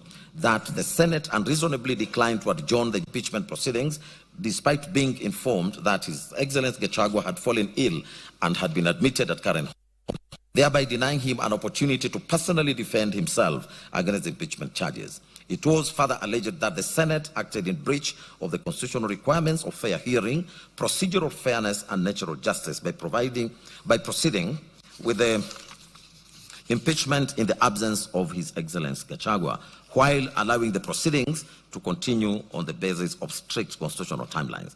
It asserted that although the Constitution contains a expeditious impeachment process, the constitutional timelines could not override His Excellency Gachagua's non-derogable right to a fair hearing and adequate opportunity to defend himself. Sheria Mtaani na Shedrack Wambui further complained that the proceedings before Senate were rushed, insensitive, and conducted in a manner that prioritized speed over substantive justice and constitutional safeguards. Additionally, the ninth petitioner challenged the legality of the subsequent process initiated by His Excellency the President to nominate His Excellency Kindiki as Deputy President under Article 149 of the Constitution. It was contended that the nomination violated Articles 82, 88, and 137 of the Constitution because IIBC was allegedly not properly constituted and therefore incapable of lawful verifying the constitutional qualifications of any nominee to the office of the Deputy President. Sheria Mtaani na Shedrack Wambui also argued that His Excellency Kindiki's nomination contravened Article 137 of the Constitution on the basis that he remained a serving Cabinet Secretary for Interior and National Administration at the time of his nomination. For these reasons, the organization sought the following prayers. A declaration be and is hereby issued that the rights and fundamental freedoms of the interested party herein to which his rights and fundamental freedoms under Articles 25, 50, 27, 47, 145 were grossly violated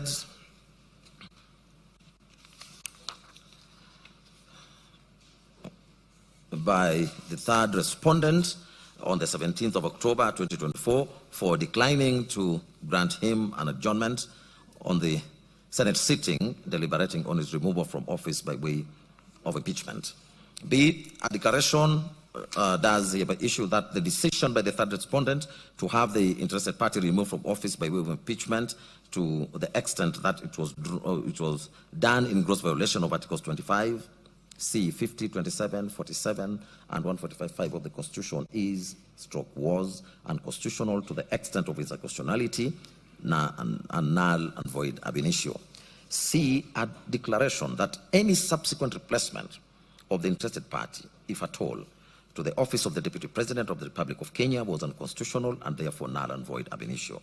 D, a judicial review order of certiorari does hereby issue to bring to its court to this court the decision of the third respondent as communicated via Gazette notice dated 17th of October 2024, communicating the removal from office of the Deputy President from the office by way of impeachment. E, a judicial review order of certiorari does hereby issue to bring of the Republic of Kenya nominating His Excellency Kindiki as Deputy President of the Republic of Kenya for the purpose of quashing and the said appointment, and that the said appointment failed the qualification for the Deputy President as provided for under Article 137(2) B and 3 of the Constitution. F, alternatively, this court be pleased to make a declaration that the appointment of the Deputy President by the President to fill in the vacancy arising from the removal of the interested party from office pursuant to Article 149 of the Constitution must be read together with Article 82 and 88 of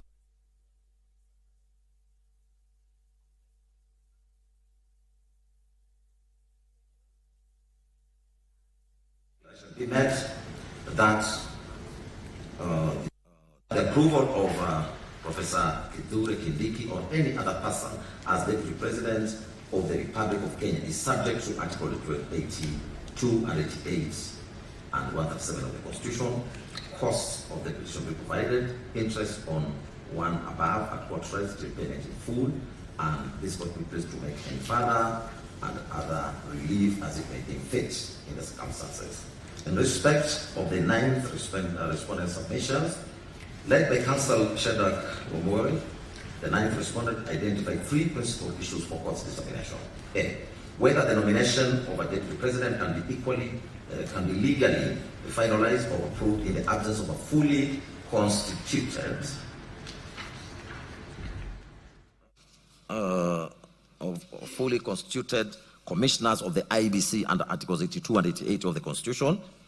B, whether the Senate's refusal to grant His Excellency Gachagua an adjournment due to documented illness during the impeachment proceedings constituted a breach of the rights to a fair hearing and natural justice under Articles 25C, 47 and 50 of the Constitution. And C, whether the nomination of Honorable Kindiki while serving as a cabinet secretary is constitutionally infirm for violating eligibility criteria under Article 148 as read with Article 137. A learned counsel submitted that His Excellency Gachagua fell suddenly ill on the afternoon of the 17th of October, 2024, when he was sent himself before the Senate, and that the Senate rushed the proceedings and unreasonably declined to adjourn to allow him to recuperate. That the Senate proceeded with expected proceedings, leading to his removal from office in his absence, which violated Articles 25C, 51, 47, and 145(5). The organization relied on the Supreme Court decision in Kidero and 4 others, versus Waititu and 4 others, reported in 2014, which affirmed that fair hearing incorporates the Auli Alteram Valtem principle, and also referred to the Court of Appeal in Judicial Service Commission versus Mutava and another reported in 2015, Kela, which held that rules of natural justice apply to all bodies exercising judicial, quasi-judicial, or administrative duties. It submitted that Senate has no prescribed time limitation for completing different proceedings, and the rushing was unjustified. It was the organization's submissions that Article 148(1) requires that a person nominated as deputy president must satisfy the requirements of Article 137 and 137(1)(b), or 137, and that Article 137(1)(b) provides that a person is not eligible for nomination as president and by extension deputy president if they hold any other state office, and that Article 260 defines state officer to include a cabinet secretary. It submitted that at the time of his nomination and parliamentary approval on 18th of October 2024, His Excellency Kindiki was serving as the Cabinet Secretary for Interior, and therefore he did not satisfy the constitutional eligibility criteria, rendering his nomination null and void ab initio. It was the organization's further submission that at the material time in October 2024, the IBC was not fully constituted and it lacked the requisite number of commissioners, as the previous commissioners had resigned or retired. Articles 82 and 88 establishes a constitutional architecture requiring a lawful and fully constituted IBC to oversee electoral and nomination processes, and that the Supreme Court in IBC versus AG Advisory Opinion number 4 of 2024, reported 2025, held that a clear distinction must be drawn between administrative continuity by the Secretariat and the exercise of constitutional authority vested in the Commission as a collegial entity. It submitted that the exercise of constitutional functions reserved for the Commission under Article 88, sub-Article 4, cannot be lawfully discharged in the absence of a properly constituted Commission with the requisite quorum. It was further submitted that in the absence of commissioners, IEBC was constitutionally incapable from undertaking its mandated electoral processes, and that the approval of a deputy president nominee, the second highest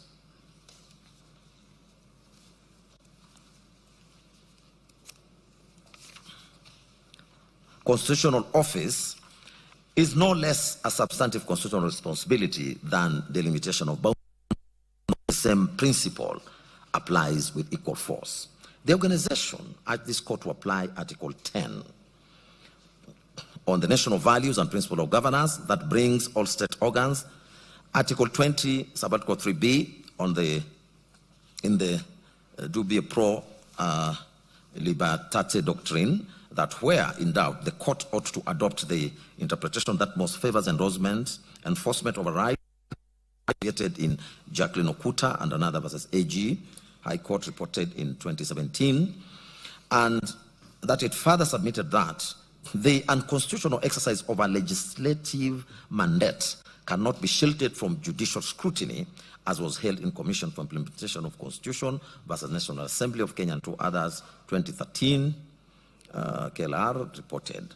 In the end, the petitioner prayed that the petition be accordingly allowed. I now proceed to the 10th to 41st petitioner's case.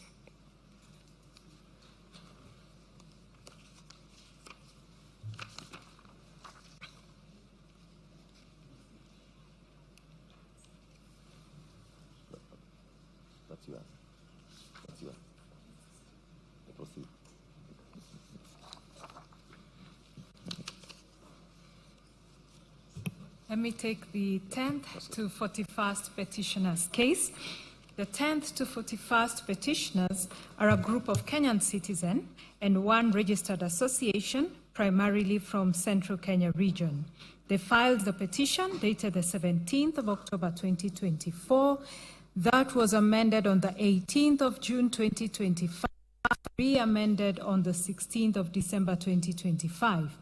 They challenged the constitutional validity of the impeachment process and subsequent removal of H.E. Gachagua as Deputy President of Kenya, stating that the National Assembly and the Senate failed to comply with Article 152 of the Constitution, which requires them to modify the presidential impeachment procedure under Articles 144 and 145 for the Deputy President. They said that instead they apply the same rules under Standing Order 64 and 65 for the National Assembly and Standing Order 78 and 79 for the Senate without necessary modifications, ignoring prestige or legal immunities as the President.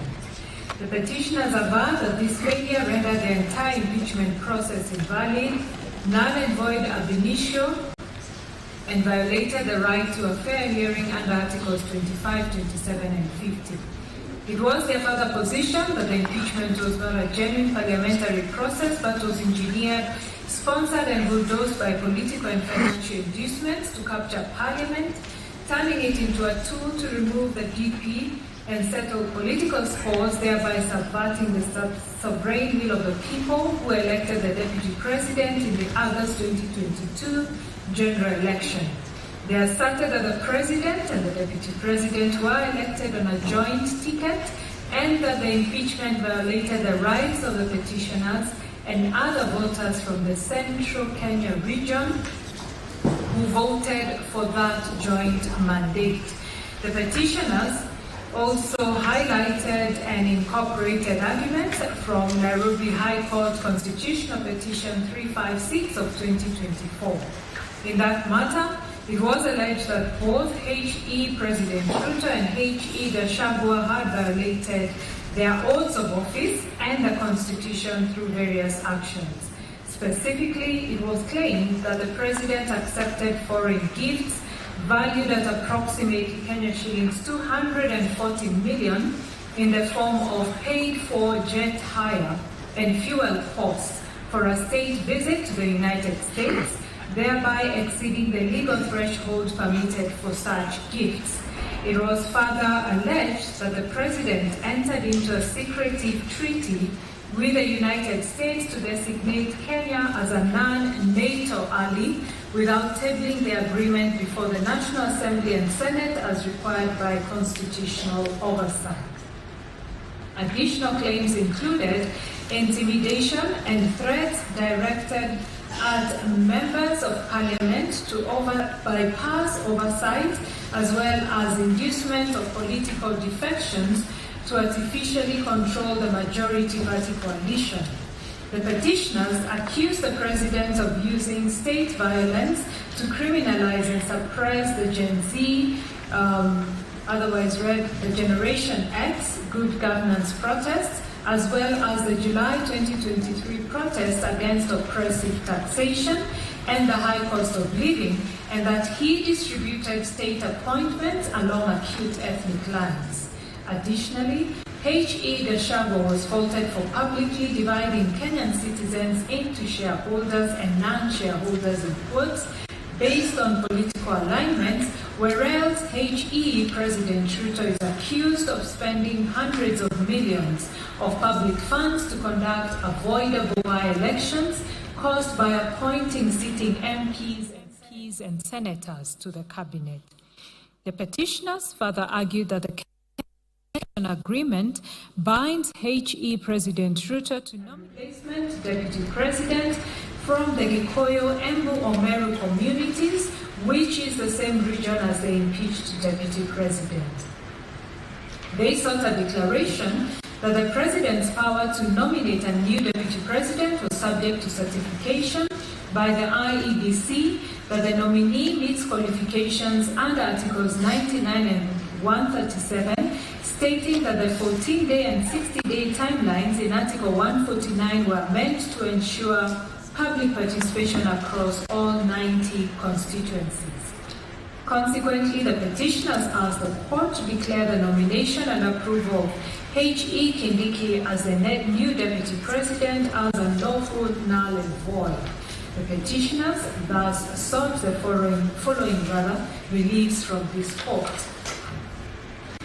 1. A declaration be issued to declare that the first petitioner was impeached by the National Assembly and removed by the Senate under a procedure that violated Articles 27, 50, and 150 sub-Article 2 of the Constitution. 2. A declaration be issued to declare that the first and second respondents have violated the rights of the petitioners and other voters and residents of Central Kenya region by failing to govern together in accordance with their joint mandate secured during the presidential election held on the 9th of August 2022. 3. A declaration be issued to declare that the first petitioner was impeached by the Parliament under the respective standing orders of the National Assembly and the Senate that offends Article 150 sub-Article 2 of the Constitution. 4. A declaration be issued to declare that the impeachment of the first petitioner was null and void ab initio on account of the violation of Articles 25, 27, and 50 of the Constitution, read together with Articles 144, 145, and 150 of the Constitution.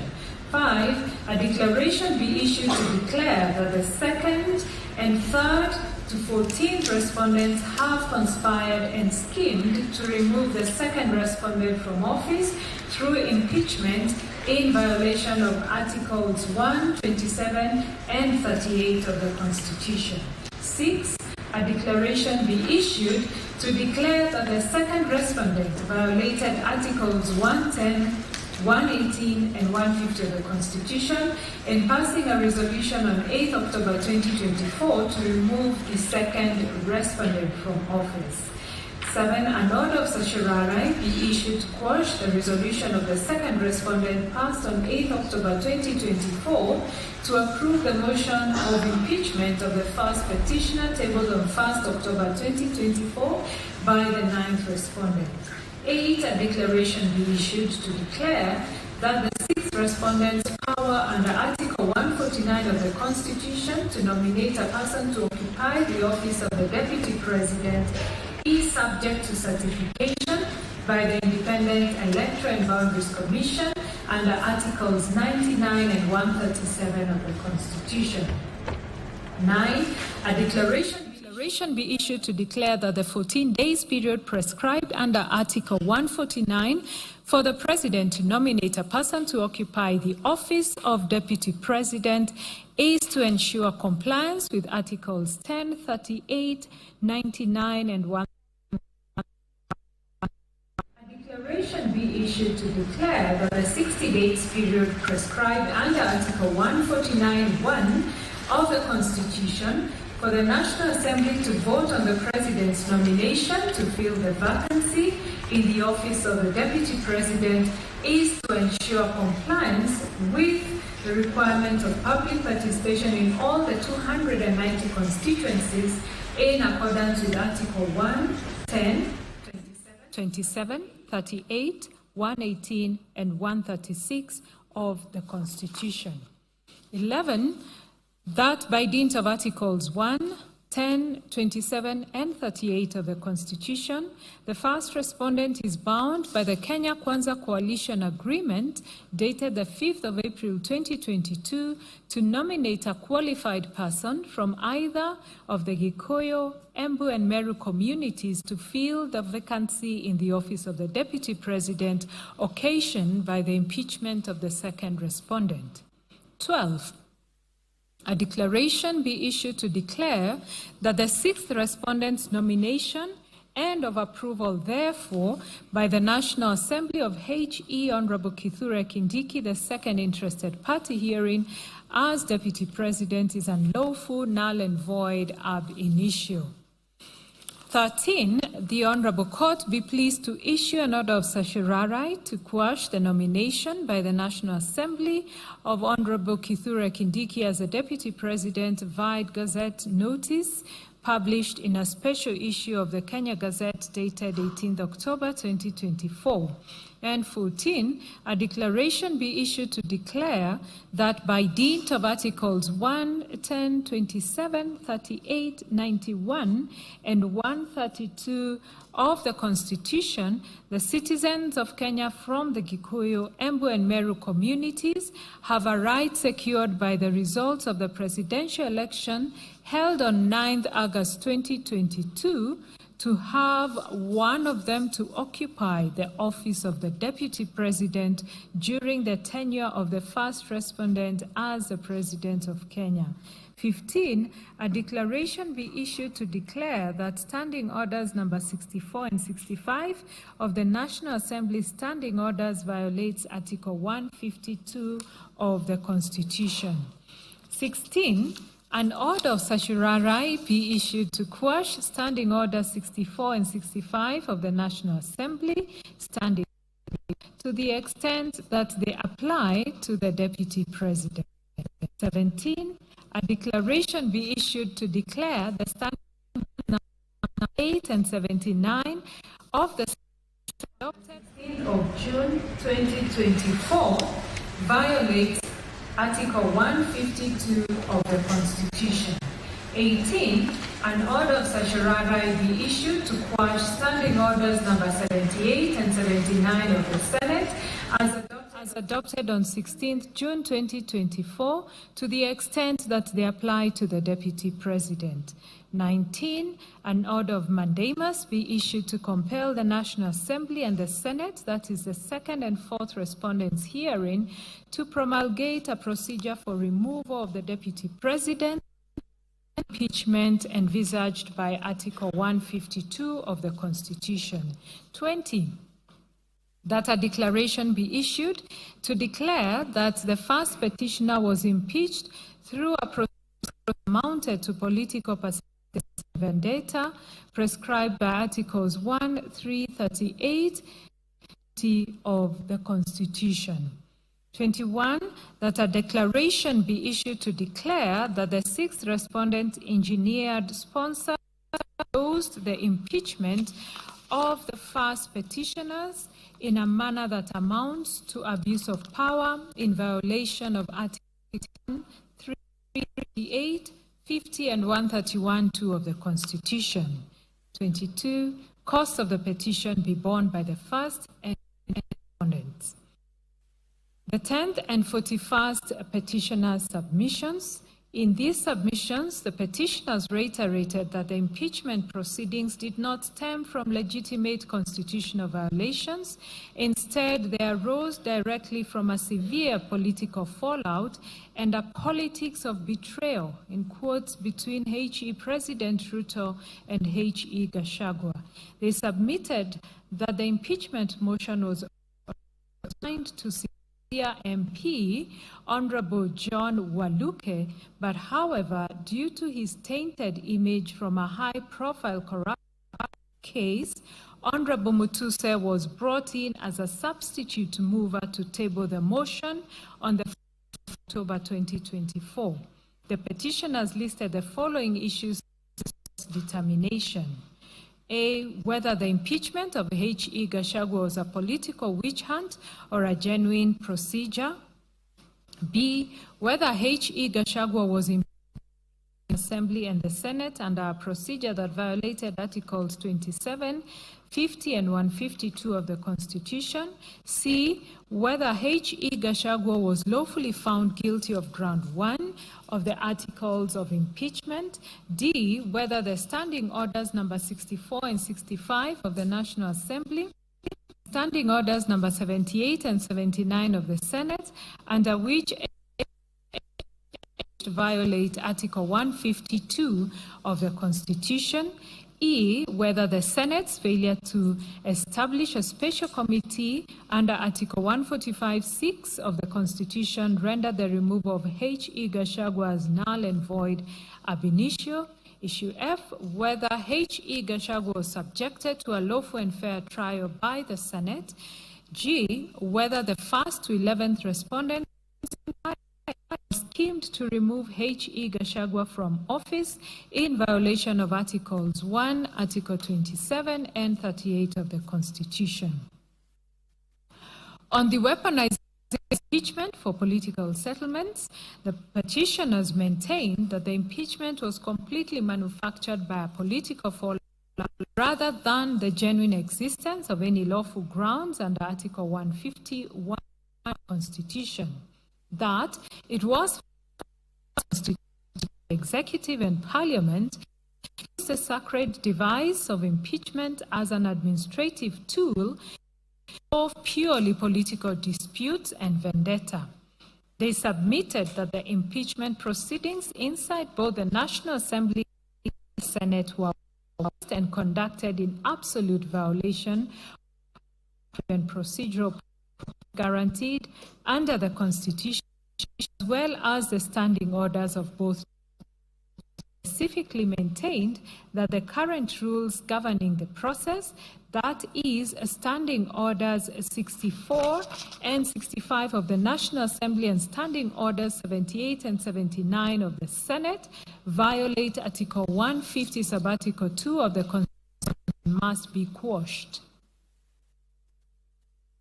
They submitted that HE President Ruto's power to nominate a replacement under Article 149 was strictly subject to certification by IEBC under Articles 99 and 137, and because the 14-day and 16 constitutional windows of Article 149 are designed to guarantee rigorous public participation across all 290 constituencies, the rushed nomination